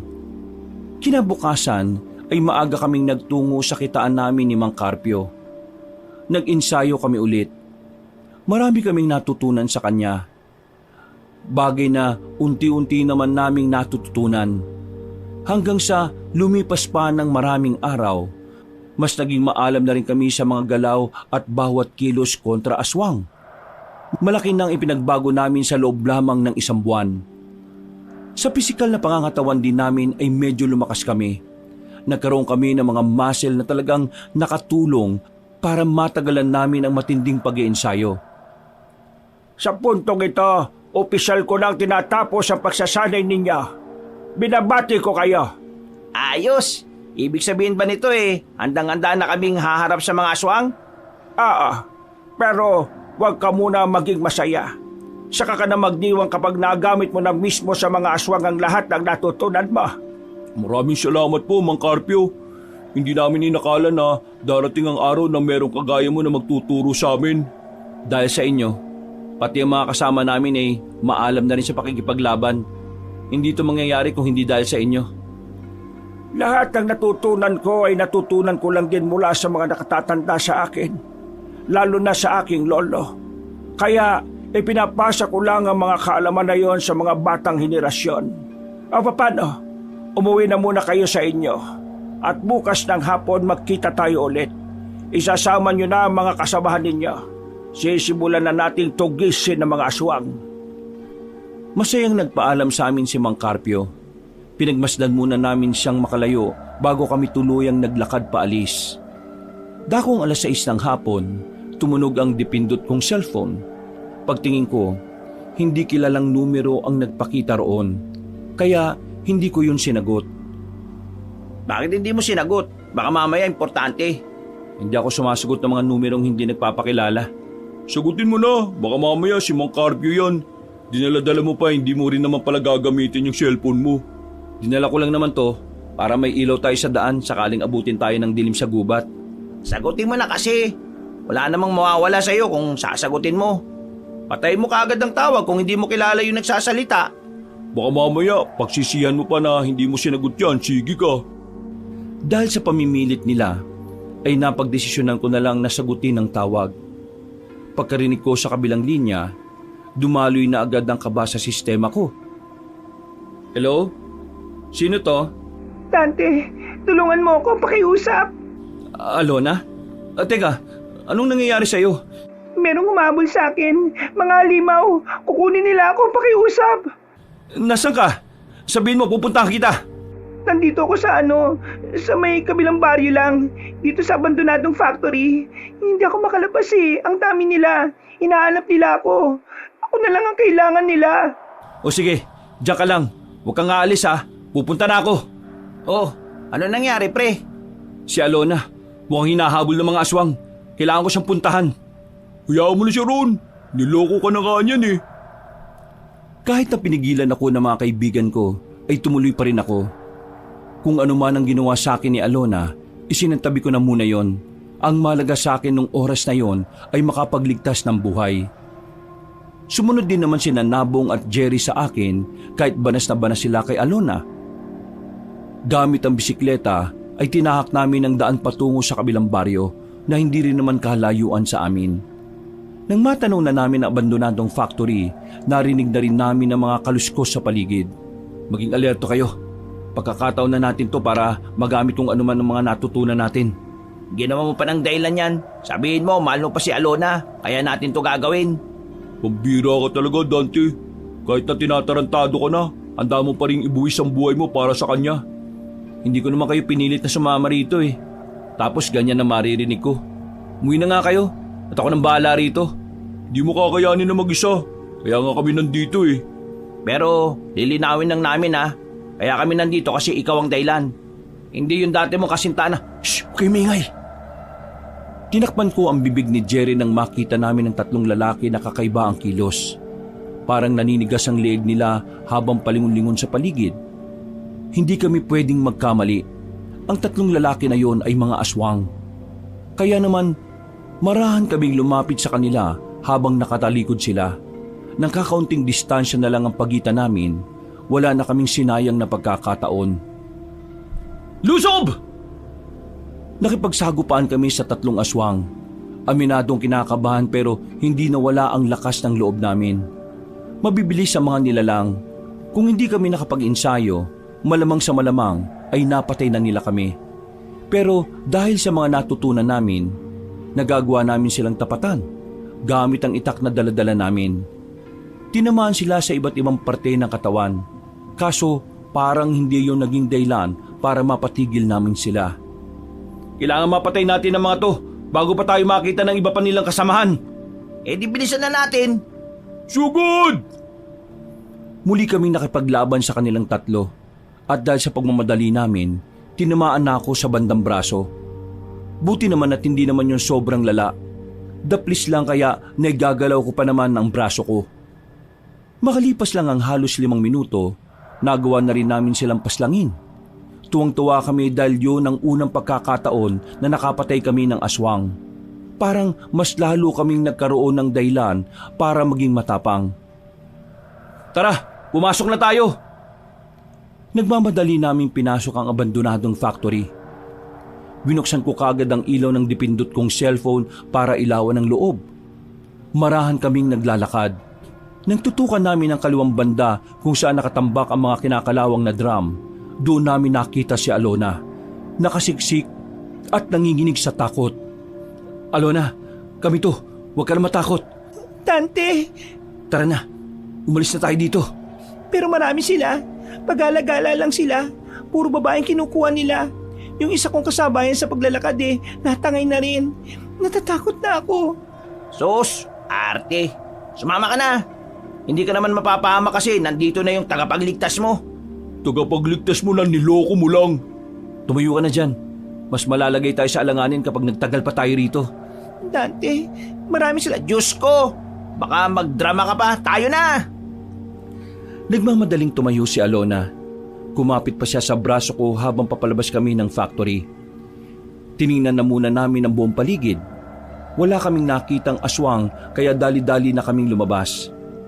Pero nang nasa kalsada na kami, muli naming narinig ang malalakas na angil. Meron din kami mga narinig na sumisigaw ng mga kababaihan. Alona, mauna ka na umalis. Ha? Bababayaan niyo ako maglakad mag-isa? Anong tingin mo sa sarili mo, Reyna? May alalay kapag naglalakad? At saka, baldado ka ba? Marunong ka namang maglakad ah. Ibig ko sabihin, baka mamaya may makasalubog na naman akong halimaw. Eh di maganda. Kung ayaw mo, dito ka muna. Huwag kang lalabas dito kahit ano mangyari. Babalikan ka namin dito kapag nailigtas na namin yung ibang mga babae. Uunahin mo pa talaga yung ibang babae kaysa sa akin? Oo, hindi ba pwede? Ikaw nga inuna mo ibang lalaki kaysa sa akin eh. Umangal ba ako? Aray mo! Boom! Basag! Hindi ko na hinintay pa makapagsalita si Alona. Iniwan na namin siya sa gilid ng bahay. Kahit na masakit na ang braso ko, hindi ko yun pinansin. Nakatuon ang atensyon ko kung paano namin maililigtas sa mga babae na kinuha ng mga aswang. Nang makarating na kami roon, napatago muna kami sa halamanan nang makita namin ang mga aswang na nasa bakuran ng lumang bahay. Nakaluhod ang mga babae at sa pagkakataong yon, nakabusal na ang bibig. Binabantayan sila ng maraming aswang. At ilang sandali lang, nakita na rin namin ang kakambal ni Mang Carpio na si Leonardo. Hindi tayo pwedeng basta-basta na lang lumapit. Hindi natin alam kung anong kakayahan nitong si Leonardo eh. Paano natin ililigtas yung mga babae? Kailangan natin mag-ingat. Isang pagkakamali lang natin, pwede nilang kainin agad yung mga bihag nila. Inobserbahan namin ang paligid. Wala kaming makitang daan na pwede naming magamit para makalapit ng di nararamdaman. Mga ilang sandali lang, may dumating pang mga aswang na may bitbit na 2 babae. Nasa 6 na ang nakuha nila. 6 na munang dadalhin natin siya ngayon. Malaki na ang may tutulong nito mga babae ito para makadagdag sa pisikal na lakas natin. Sige na, kalat ka rin nyo mga babae dyan. Nabahala kami nang makitang paalis na sila. Kahit na gusto naming tulungan ng mga yon, hindi rin naman namin magawa. Masyadong sugal ang gagawin namin kung haharapin namin sila ng kaming 3 lang. Ano? Wala ba tayong gagawin? Papalis na sila oh. Wala, hindi tayo magpapakita sa kanila. Oh? Hayaan lang natin silang mamatay? Nabong, hindi natin to pwedeng ipilit. Alam mong hindi natin sila kakayanin. Mamamatay lang tayo. Kaya ayos lang na mamatay sila. Hindi ayos yun. Ano ka ba naman? Ang sinasabi ko lang naman, kailangan nating piliin ang sarili natin ngayon dahil mas wala tayong magagawa kung pati tayo mamamatay. Masakit mang isipin, pero may mga pagkakataon talagang wala tayong magagawa. Hindi natin sila pababayaan. Susundan natin sila ngayon. Aalamin natin kung saan nila dadalhin ng mga babaeng yon at saka natin sasabihin kay Mang Carpio. Paano kung pagbalik natin, pinatay na nila yung mga babae? Hindi natin makokontrol ang sitwasyon, Nabong. Kaya gawin na lang natin kung ano makakaya natin. Kung sakali mang ganun na mangyari, wala na tayong magagawa. Pero ipagdasal na lang natin na sana buhay pa sila pagbalik natin. Kahit na delikado at palihim naming sinundan ng mga aswang, wala silang kamalay-malay na nakabuntot kami sa kanila. Makalipas lang ang halos kalahating oras na paglalakad, natanaw namin silang merong pinasukang butas, parang isang lagusan papunta sa ilalim ng lupa. Sa puntong yon, hindi na kami lumapit sa kanila. Sapat na para sa amin na malaman namin kung saan sila naglulungga. Agad na rin kaming umalis doon. Nang makabalik na kami sa baryo namin, dinaanan ko na muna si Alona sa bahay nila para makasigurong nakauwi siya ng ligtas. Nang makita kong naroon na siya, ay nakahinga na rin ako ng maluwag. Dante, sandali. Bakit? May sasabihin ka pa ba? Gusto ko lang magpasalamat. Hindi na kailangan. Ginawa ko lang naman kung anong nararapat. Sinaktan kita, niloko, ginamit. Pero bakit mo ako niligtas? Kagaya nga na sinabi ko, ginagawa ko lang kung ano ang nararapat. Hindi kita niligtas kasi may nararamdaman pa ako sa'yo. Niligtas kita dahil misyon naming makapagligtas ng buhay. Sa susunod, huwag ka nang uuwi ng alanganin ha. Maraming aswang ang gumagala ngayon para manguha ng mga babae. Maawa ka sa nanay mo. Palagi na lang siya nag-aalala sa'yo. O ano? Nanginaya ka na no? Yung lalaki minamalit mo, siya pa palang may kakayahang protektahan ka sa kapahamakan. Pero yung lalaking pinili mo na puro lang naman pera ang meron, nasaan? Wala! Alam mo, kanina ka pa eh. Hindi lang kita pinapatulan pero ngayon. Tama na. Aalis na ako. Gusto ko na magpahinga. Uy, aminin, nangihinayang. Huwag ka mag-alala. Hindi ka napapatulan itong kaibigan namin. Isa ka pang pangit ka. Nauna na ako naglakad. Hindi ko na nilungon pa si Alona. Pag-uwi ko ay siya pa rin ang iniisip ko. Aminado naman kasi talaga akong may nararamdaman pa rin ako sa kanya. Pero dahil nga sa misyon na kailangan naming gampanan, kailangan kong kalimutan kung anuman ang pagtingin ko kay Alona. Kinaumagahan, wala na kaming sinayang na oras. Hapon pa dapat ang pakikita namin kay Mang Carpio, pero kakasikat lang ng araw ay agad na rin namin siyang pinuntahan sa lugar niya. Mabuti na lang ay naabutan namin siya roon na abalang nag-aayos ng mga pananim nitong halamang gamot. Ah, bakit kayo narito? Ang sabi ko ay mamayang hapon ba tayo magkikita? Mang Carpio, alam na namin kung saan nagkukuta ang mga aswang. Kailangan natin silang lusubin. Meron silang mga bihag na babae. Teka, sigurado na ba kayo dyan? Napalaban kami kagabi kasi niligtas namin yung dating syota nitong si Dante. Bukod doon, may mga kababaihan na kinuha. Nakita rin namin si Leonardo doon. Siya yung namumuno sa mga aswang. Kung hindi tayo magmamadali, baka hindi na natin maabutang buhay yung mga babaeng yun. Kailangan natin sila iligtas. Ihanda niyo mga tao ninyo. Ihanda ko rin naman ang sakin. Makita tayo sa tagpuan. Dali-dali naming binalikan ng iba naming kasama. Na makumpleto na kaming lahat, ay agad na rin kaming nagtungo sa tagpuan. Ilang minuto lang, dumating na rin si Mang Carpio kasama ang 10 manunugis. Ayon sa kanya, bitirano na rin ang mga yon kaya malaki ang may tutulong na mga yon sa labanan. Wala pang 8:00, umalis na rin kami. Nagsimula kaming maglakbay at makalipas nga lang ng ilang oras, nakarating na rin kami sa lugar. Nakatago lang muna kami sa gilid habang nag-oobserba sa paligid. Mang Carpio, yung nakikita mong tambak ng dayami, ayan yun, may butas dyan pababa, may lagusan papunta sa ilalim ng lupa. Hindi pa rin nagbabago si Leonardo. Ugali pa rin niyang maglungga sa ilalim ng lupa. Sandali kaming nanatili sa kinilalagyan namin para pakiramdaman ang paligid. Nang masigurong walang makakakita sa amin, ay agad-agad na kaming lumabas. Nauna na akong bumaba sa lagusan. Sumunod din naman sila kagad kaya dali-dali din naming tinahak ang ilalim ng lungga. Pero sa kasamaang palad, wala na kaming inabutan doon. Tanging mga bakas na lang ang natira. Wala na rin ang mga babaeng bihag. Sa tingin namin ay nakakutob na si Leonardo noon. Dahil wala naman kaming napala nung umagang yon, minabuti na lang namin umalis na muna roon. Dismayado kami dahil talagang pinaghandaan namin ang pagkakataong makakaharap na namin ng mga nilalang. Malas naman talaga. Kung kailan handang-handa na tayo, saka naman wala tayong napala. Nakakasiguro kung naramdaman nila kayong sumusunod kagabi. Kilala ko si Leonardo. Hindi siya basta-basta mauutakan. Hindi ba dapat hinintayin na lang muna nating sumapit ulit ang gabi? Baka mamaya bumalik sila ron. Hindi na bumabalik ang mga aswang sa mga lugar na alam nilang natuntun na ng mga kalaban. Ugali na talaga nilang magpalipat-lipat. Paano yan ngayon? Saan naman natin sila hahanapin? Hindi natin sila hahanapin.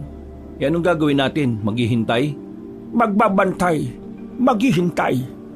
Wala tayong ibang pwedeng gawin kundi yun lang. Ngayong parang alam na nilang meron ng tumutugis sa kanila. Nakasisiguro kung nag-aanda na rin sila na kalabanin tayo. Bumuntong hininga na lang ako ng malalim. Makalipas lang ang ilang oras na paglalakbay, ay nakarating na rin kami sa ilog kung saan ang aming tagpuan. Doon na kami naghiwa-hiwalay. Sa mga sumunod na araw, mas naging abala kami sa pagbabantay sa baryo namin. Pati na rin sa mga kalapit na baryo na maaring puntahan ng mga aswang. May mangilan-ngilang aswang din naman kaming namataan noon, pero hindi sila tumuloy na labanan kami. Ang kutob namin, nagmamanman lang sila sa paligid. Nako Dante, mabuti naman at napadaan ka. Pasok kayo. Sumama na rin kayong dalawa. Sige na, meron akong nailutong tsampurado rito. Nakakaya naman po. Salamat na lang po, tita. Anong nakakaya? Kaarawan ko naman ngayon Ako nga ang dapat mahiya kasi tsampurado lang ang handa ko. Nagkatinginan kami magkakaibigan. Sinamahan na lang namin si Tita Fatima para kahit papaano maging masaya naman ng kaarawan niya. Napakamot na lang din ako sa ulo noon kasi nawala rin sa isipan ko. Maya-maya lang, hinainan na rin kami ni Tita Fatima ng masarap niyang tsampurado na mayroong pang gatas sa ibabaw. Panay ang silip ko noon sa loob pero hindi ko naman makita si Alona. Mga bandang 4:00 na ng hapon, nakaramdam na rin kami ng hilo. Pinainom kasi kami ni Tita Fatima ng lambanog. Ah, tama na yan. Namumula na mga mukha ninyo. May mga tama na kayo. Aling Fatima naman kasi, ang sarap ng tsampurado at lambanog Pakiramdam ko, makakalimutan ko ang pangalan ko sa sobrang sarap. Teka, ano nga bang pangalan ko? Ikaw si Bornek. Bornek na aanik-anik. Oh, baka magkapikunan na naman kayo niyan ha. Tita Fatima, maraming salamat po sa palambanog at patsampurado nyo. Masarap po. Masaya po kami. Dapat nga akong magpasalamat sa inyo. Kasi kahit na wala rito yung anak ko pinasayan niyo ako. Nasaan po ba si Alona? Sinabihan ko ng wag gagala yun eh. Ang sabi niya kaninang umaga pag-alis niya, bibili lang siya ng pansit sa bayan. Pero mukhang dumiretso na naman sa mga katrabaho niya. Wala namang pasok yun ngayon eh. Ay nako, pambihira talaga. Hindi talaga siya masabihan kahit na kailan. Hayaan mo na. Ang mahalaga naman sa akin ay nandito kayo at napasayan niyo ako. Kahit na papaano nagkaroon ng kahulugan ng kaarawan ko. O siya. Umuwi na kayo para makapagpahinga na rin kayo. Nagpaalam na rin kami kay tita ng mga sandaling yon, Kabanong. Paggewang-gewang na ang lakad ng dalawa kong kasama. Habang ako naman ay medyo nahihilo na rin pero tuwid pa rin naman ang tingin ko sa daan. Noong mga oras na yon ay nawala na sa isipan namin ang posibilidad na pag-atake ng aswang sa araw na yon. Nakampante kami at ang tanging nasa isip na lang ay makapagpahinga. Diniretso ko na lang din si Nabong at Jerry sa bahay ko, tutal mag-isa lang naman ako roon. Bagsag kagad ang dalawa sa papag. Habang ako naman ay sa lapag na lang humiga. Hindi ko na namalaya na nakaidlip na pala ako. Ha? Ano yun? Nagising na lang ako dahil sa mga narinig ko. Pagbukas ko ng bintana, natanaw kong nagkakagulo mga tao sa hindi kalayuan. Mabilis kong ginising ang dalawa kong kaibigan. Pinagsasasampal ko sa mukha kaya bumangon sila kaagad. Bakit ka ba nananampal? Nakakainis. Naantok pa ako eh. Ba problema? Nakakagulo ngayong gabi. Maghanda kayo. Ha? Nagkakagulong alin? Namulagat ang mga mata nila. Dito nila napagtanto kung ano ang nais kong sabihin. Kanya-kanya kaming kuha ng itak namin sa likod ng pintuan. Paglabas namin ng bakuran, mula sa kinatatayuan namin ay natanaw na namin ang mga aswang. Dali-dali namin pinuntahan yon. Mabuti na lang ay nauna na ang iba naming kasamahan na nakipaglaban sa mga nilalang. Medyo nakonsensya ako noon dahil wala kaming kamalay-malay sa mga nangyayari. Habang natutulog kami, marami na ang nasugatan. Nang makakuha na kami ng pagkakataon ay nagtipon-tipon na ang samahan namin. Sandali kaming nag-usap-usap kung ano ang mga gagawin. Nang magkaintindihan na kami ay muli kami sumabak sa labanan. Pero hindi namin maiwasang hindi maluha sa dami ng aswang na nasa paligid. Ang dami nito! Hindi ba darating sila Mang Carpio? Hindi tayo tatagal sa mga to. Tibayan nyo lang. Kailangan natin makatagal hanggang sa makarating na ang backup natin. Makalipas lang ang halos 10 minutong pakikipaglaban, marami nang sugatan sa hanay namin. Kaya habang tumatagal, mas lalong nagiging malinaw para sa akin na hindi namin kakayanin ng mga aswang kung bilang lang ang labanan. Tulungan natin yung mga kasama nating sugatan, bilis! Sinamantala namin ng sandaling hindi umaatake ang mga aswang. Hinila namin ang iba para dalhin sa gilid. May malalalim na kalmot ang karamihan sa kanila. Dahilan para hindi na rin sila pwedeng sumalang sa labanan. Kahit na alam kong alanganin, hindi ako pinanghinaan ng loob. Sa halip, bumalik ako ulit sa gitna at hinamon ng mga aswang. Kinailangan kong doblehin ang tapang ko para malaman ng mga aswang na hindi namin sila aatrasan. Ano? Bakit kayo tumigil? Kalabanin niyo ako! Kahit ako lang mag-isa at lahat kayo! Uy! Buwang ka ba? Anong pinagsasabi mo? Huwag ka magpakabayani, Dante. Nandito pa kami. Asikasuhin niyo yung mga kasamahan natin. Kailangan nila kayo. Ako nang bahala sa mga ito. Hindi ko na nadugtungan ang sasabihin ko nang biglang umatake sa akin ng mga aswang. Dali-dali ko naman silang sinabayan. Nagamit ko na ang mga naituro sa akin ng Mang Carpio sa mga pagkakataong yon. Pero kahit na ganon, hindi ko pa rin sila maubos-ubos. Kapag may tinatamaan ako, may nakakatama rin sa akin. Habang tumatagal, nasisilip ko na kung saan hahantong ang pakikipaglaban ko sa kanila. Kaya ang tinatak ko na lang sa utak ko, lalaban ako hanggang dulo. Dudumugin na sana nila ako nang biglang nagdatingan sila Mang Carpio. Kasama niya ang mga kapwa niya albularyo at manunugis. Pinagtatatagan nila ang mga aswang. Dahil sa kanilang kausayan ay agad nila yung napaslang. Pero ang iba naman ay nagawa pa rin makatakas. Pasensya na at medyo nahuli kami. Ang malaga dumating kayo. Nabong, Jerry, dalhin niyo ang mga kasama niyo sa ligtas na lugar. May sasama sa inyong tao ko para gamutin sila. Dante, kaya mo pa ba? Oo, kayang-kaya ko pa. Sumama ka sa akin. Kahit na may mga sugat na ako sa likod, sabay kaming tumakbo ni Mang Carpio papunta sa kagubatan. Hindi ko alam kung bakit kami papunta roon. Samantalang ang mga aswang naman ay nasa baryo. Nalagpasan namin ang kakahuyan. Nakarating na kami sa parte ng gubat na putol ang mga puno. Inabutan namin doon si Leonardo. Kaswal lang na nakaupo habang kumakain ng mansanas. Hindi ka pa rin nagbabago, Carpio. Malakas pa rin talaga ang radar mo. Naalaman mo kagad na narito ako. O baka naman gamit mo ang anting-anting. Ang tagal mong nagtago.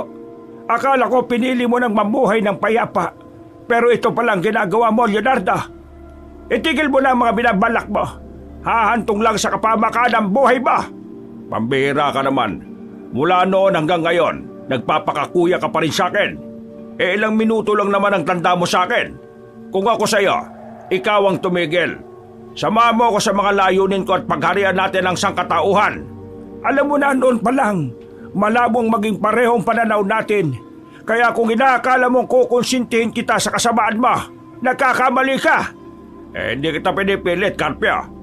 Binibigyan kita ng pagkakataon na pumili ng mas makabubuti para sa'yo.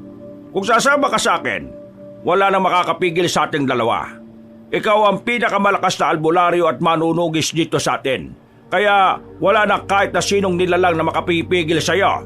Kaya sa'yo na mismo nang galing. Ako ang pinakamalakas at walang kahit na sinong nilalang na makakapigil sa akin. Ibig sabihin lang nun, hindi ka rin uubra sa akin. Kaya ikaw ang papipiliin ko. Itigil mo ito o mawawala ka sa mundong ito. Tumawa ng malakas si Leonardo. Para bang hindi niya siniseryoso ang sinasabi ni Mang Carpio. Ramdam na ramdam ko sa kanya na sobrang kampante siyang kaharap ang kanyang kakambal. Bagay na nagdudulot naman ng pagkabahala para sa akin. Hindi ko alam pero pakiramdam ko noon, malakas din talaga si Leonardo. Hindi ko alam kung bakit hanggang sa ganitong edad natin malakas pa rin ang loob mo. Dahil ba dyan sa kasama mo? Sino bang isang yan? Natatandaan na kitang binatilyo ka. Isa ka sa mga nakita ko sa harapan ng bahay ka. Bakit ka narito? Nandito ako para tulungan si Mang Carpio na iligpit ka. Iligpit? Ako? Nahihiba ka na yata. Tigilan na natin ang daldalan. Simulan na natin ang labanan. Bago tayo magsimula, gusto ko lang ipaalam sa iyo na pinaghandaan ko ang pagkakataong ito. Ibig sabihin, kaya-kaya kitang paslagin kahit na kakambal kita. Ikaw, kaya mo ba akong patayin? Manahimik ka! Nagulat na lang ako nang biglang tumalon ng mataas si Mang Carpio patungo kay Leonardo. Namangha ko sa ginawa niya. Hindi ko inakala na ganun pala ang kapangyarihan na meron ng anting-anting na dala niya. Kamao sa kamao ang naging laban nilang dalawa. Bawat suntok ni Mang Carpio ay siya namang nasasalag ni Leonardo.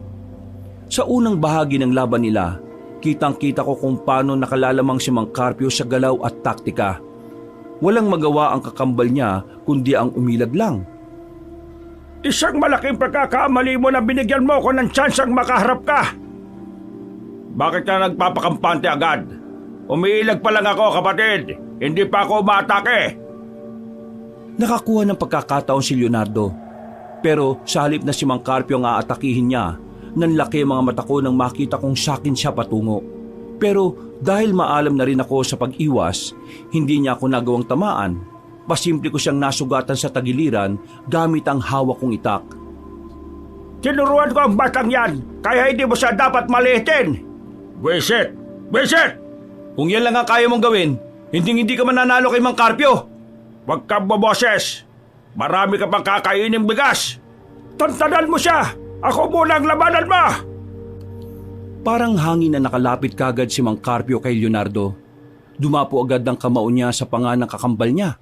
At dahil doon, nakaramdam ng pagkahilong aswang. Sinenyesan naman ako ni Mang Carpio para umatake. Kaya naman wala akong pinalagpas na pagkakataon. Binilisan ko ang takbo ko at saka bumuelo. Hinataw ko ng malakas si Leonardo sa dibdib. Agad namang sumirit ang dugo niya mula roon. Mukhang wala na akong magagawa. Kailangan ko nang ilabas ang tunay ko kanya. Nanlaki ang mga mata naming dalawa ni Mang Carpio nang biglang naging kulay itim ang buong katawan ni Leonardo. Ang mata naman nito ay nanlilisik at naging kulay pula. Narinig din namin na lumalagotok ang mga buto niya. Kitang-kita rin na lumaki ang katawan niya. Bukod dito, kakaiba rin ang bilis na ipinakita nito at sa sobrang bilis, hindi na namalaya ni Mang Carpio na nasa likuran na niya ang kanyang kakambal. Dinakma siya nito sa batok at saka isinubsob ng malakas sa lapag. Sinipa ng malakas. Tumalsik si Mang Carpio at tumama pa sa putol na puno ang katawan. Matagal na ako nagtitipis sa pakikialam mo sa buhay ko, Carpio. Ito na ang tamang pagkakataon para tapusin ko na ang papel mo sa mundong ito. Hindi ka magtatagumpay. Bumangon si Mang Carpio at muling umatake, pero hindi na umubra pa ang suntok nito. Nakatayo lang si Leonardo at hindi man lang natinag. Noong mga sandaling yon, nakita kong parang humihina si Mang Carpio. Samantalang palakas ng palakas naman ang kalaban niya. Sa isang iglap lang, nagbago ang lahat. Binugbog ni Leonardo si Mang Carpio. Nagkanda bali-bali na rin ang buto niya dahil sa ilang beses na pagbalibag. Mang Carpio! Mabilis akong tumakbo palapit sa kanya. Sumusuka na siya ng dugo. Hindi na rin niya maigalaw ang kaliwang braso niya at ang kanang binti. Lantang gulay na siya noon. Habang ako, hindi ko alam ang gagawin ko. Hindi ko inakala na ganito na siya kalakas. Huwag kayo magsalita ng ganyan. Tatalunin natin siya kahit ano mangyari. Dante, sabihin mo sa akin, malakas pa ba ang katawan mo? Ho? Bakit to? Hindi na gumagana ang anting-anting sa akin dahil sa katandaan ng katawan ko. Kaya gusto kong ikaw na ang tumalo sa kanya. Ala, hindi ka pa matapos mamaalam sa binatang yan? Huwag ka mag-alala, Carpio. Isusunod ko naman siya, kaya magkikita rin naman kayo sa langit. Nabigla na lang ako na may iniluwang bato si Mang Carpio na kulay berde. Kasing laki lang ng buto ng santol ang bato na yun. Sinabihan niya akong lunukin ko ang bato. Nung una, nagtaka pa ako. Pero nang makita kong papalapit na sa amin si Leonardo, sinunod ko na lang din ang sinabi niya. Nakaramdam ako ng matinding init sa katawan ko. Nahihirapan ako makahinga. Maya-maya pa, nakita ko na lang na nasa harapan ko na si Leonardo. Sinuntok niya ako ng malakas. Tumalsik ako at tumama rin sa mga putol na puno. Anong akala mo? May isalma ka? Hindi gagana sa iyong anting-anting niya dahil hindi ka naman kilala ng espiritu niyan. Nagkakamali ka. Ano pinagsasabi mo? Agad ako nakabangon. Parang wala man lang akong nakaramdamang sakit nung mga sandaling yun. Maging siya ay nagtataka rin kung bakit ako nakarecover kaagad. Muli siyang tumakbo palapit sa akin. Nasa aktong dadakmain niya ako pero naramdaman ko na lang na kusang gumalaw ang kamao ko. Dumapo yun sa mukha niya at sa tagiliran. Sa lakas ng pagkakasuntok ko, narinig ko pa ang pagbali ng buto niya. Hindi pa ako nakontento. Tumalon ako ng malakas at saka tinaga siya ng hawak kong itak. Sirit ulit ang dugo sa balikat niya. Dahilan para makaramdam siya ng takot sa akin. Marahil mahina ang anting-anting sa katawan ni Mang Carpio. Yun ay dahil hindi na umaakma ang katawan niya sa kayang gawin ng anting-anting. Pero ngayon nasa tamang katawan siya. Kailangan niyo na magdasal sa mga demonyong sinasamba niyo. Wala akong sinayang na pagkakataon, Kabanong. Parang hangin akong lumapit sa kanya. Tinarak ko ang itak sa tagiliran niya at agad na hinugot. Sumirit na naman ang dugo pero hindi ako tumigil. Muli ko siyang pinagsasaksak hanggang sa mapalhod ko na ang isang tuhod niya. Paano ko magagawang talunin ng isang baguhan? Hindi ka pa rin natututo hanggang ngayon, kapatid.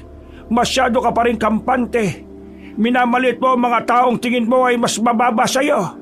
Yan ang ikababagsak mo. Hindi ako magpapatalo. Hindi ako papayag. kailangan mo nang tanggapin, Leonardo. Hanggang dito na lang ang lahat ng mga pinaplano mo. At sa pagkawala mo, sana mapagtanto mo na walang hahantungan na maganda ang lahat ng kasamaan sa mundong ito. Sinubukan niya pang tumayo, pero gegewang-gewang na siya nung mga sandaling yon. Binuhos niya ang natitira niyang lakas para atakihin ako, pero hindi na niya magawang makatama. Sobrang dali na niyang ilagan dahil mabagal na rin ang mga galaw niya. Pagtingin ko kay Mang Carpio, sumenyas na siya sa akin, pero nakita ko rin sa kanya ang lungkot. Alam kong hindi madali para sa kanya na makitang mawala ang tinuturing niyang kapatid at kakambal. Kaya't laking pasalamat ko na rin na ako ang tatapos kay Leonardo at hindi siya. Nang sa ganon, mas madali niyang matatanggap ang pagkawala ni Leonardo. Tapos ka na ngayon! Tinara ko ang itak sa dibdib niya. Sa puntong yon ay napatigil na rin siya. Nanlalaki ang mga mata. Sumuka ng dugo at ilang beses na naubo. Paggugot ko ng itak ay agad din naman siyang bumagsak. Nakatingin siya sa akin, pero ilang sandali lang ay nalagutan na rin siya ng hininga habang nakadilat ang mga mata. Nagawa naming talunin ng mga aswang noong gabing yon, Kabanong. Wala nang natira na kahit isa. Masakit man para kay Mang Carpio ang nangyari, sa kabilang banda ay nagawa pa rin niyang maging masaya. Dahil sa wakas, nabigay na rin niya ang katahimikan para sa kanyang kakambal. Samantala, hindi na binawi sa akin ni Mang Carpio ang anting-anting. Ayon sa kanya, mas magagamit ko ito dahil bata pa ang katawan ko. Sa mga sumunod na taon, mas lalong nakilala ang samahan namin. Si Mang Carpio, naging tagapayo na namin siya. Hindi na niya kaya pang lumaban dahil matapos ang nangyari, hindi na rin niya magawa pang makalakad. Nakaupo na lang siya sa upuan na digulong. Hindi na rin kami nagbalikan ni Alona kahit na nagkaayos naman na kami. Nagbago na siya at nagpakatino. Pero hanggang doon na lang din yon. Itinuon ko na kasi ang buhay ko sa pagiging manunugis para ipagtanggol ang mga tao kontra sa mga aswang. Sa mga naranasan ko, mas naintindihan ko na ang tunay na layunin ng aming samahan.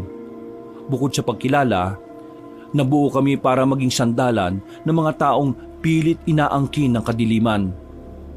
Hanggang dito na lang po, Kabanong. Sana'y nagustuhan niyo ang aking kwento. Muli, ako po si Dante. Maraming salamat po sa inyong pagsubaybay. Mga kabangers, mga kayanggaw, si Kabanong po. Bago tayo magwakas ay nagpapasalamat po ako sa lahat ng mga nakinig sa kwento natin ngayong araw na ito. Sana po'y nagustuhan nyo ang kwento natin at kung sakaling nagustuhan nyo nga ito at gusto nyo pa namang ganitong klase ng kwento, sana po'y mag-subscribe kayo sa channel natin, lalo na yung mga bago pa lang dito sa channel. At huwag nyo rin pong kalimutang mag-comment at mag-subscribe. Kung medyo nabitin po kayo sa kwento natin, bisitahin nyo rin po yung ibang channel natin, yung Pamela Clamil, kung saan nagnanarita ko bilang Lolo Pael at ako rin po bilang Kabanong. Mag-subscribe na rin po kayo doon kasi konti pa lang ang mga subscriber doon. At kung gusto niyo naman po ng merong pinapanood, iniimbitahan ko po kayong bisitahin ang bagong-bagong channel natin, ang Kabanong version 2.0, kung saan meron na pong moving images doon na mapapanood. At syempre, may mapakikinggan na rin po kayo na narration na meron pong music and effects. O di ba mas maganda? Kaya sana po mag-subscribe kayo para makasama naman kayo sa first 100,000 subscriber ng channel na yon. At para hindi po kayo mahirapan na hanapin yung mga channel na nabanggit, ilalagay po namin sa description o sa pinned comment yung link ng mga channel. Asahan ko po kayo ha. Hanggang sa muling mga kwento, wakas! Isang mapagpalang araw sa inyong lahat, mga kabangers at kayanggaw.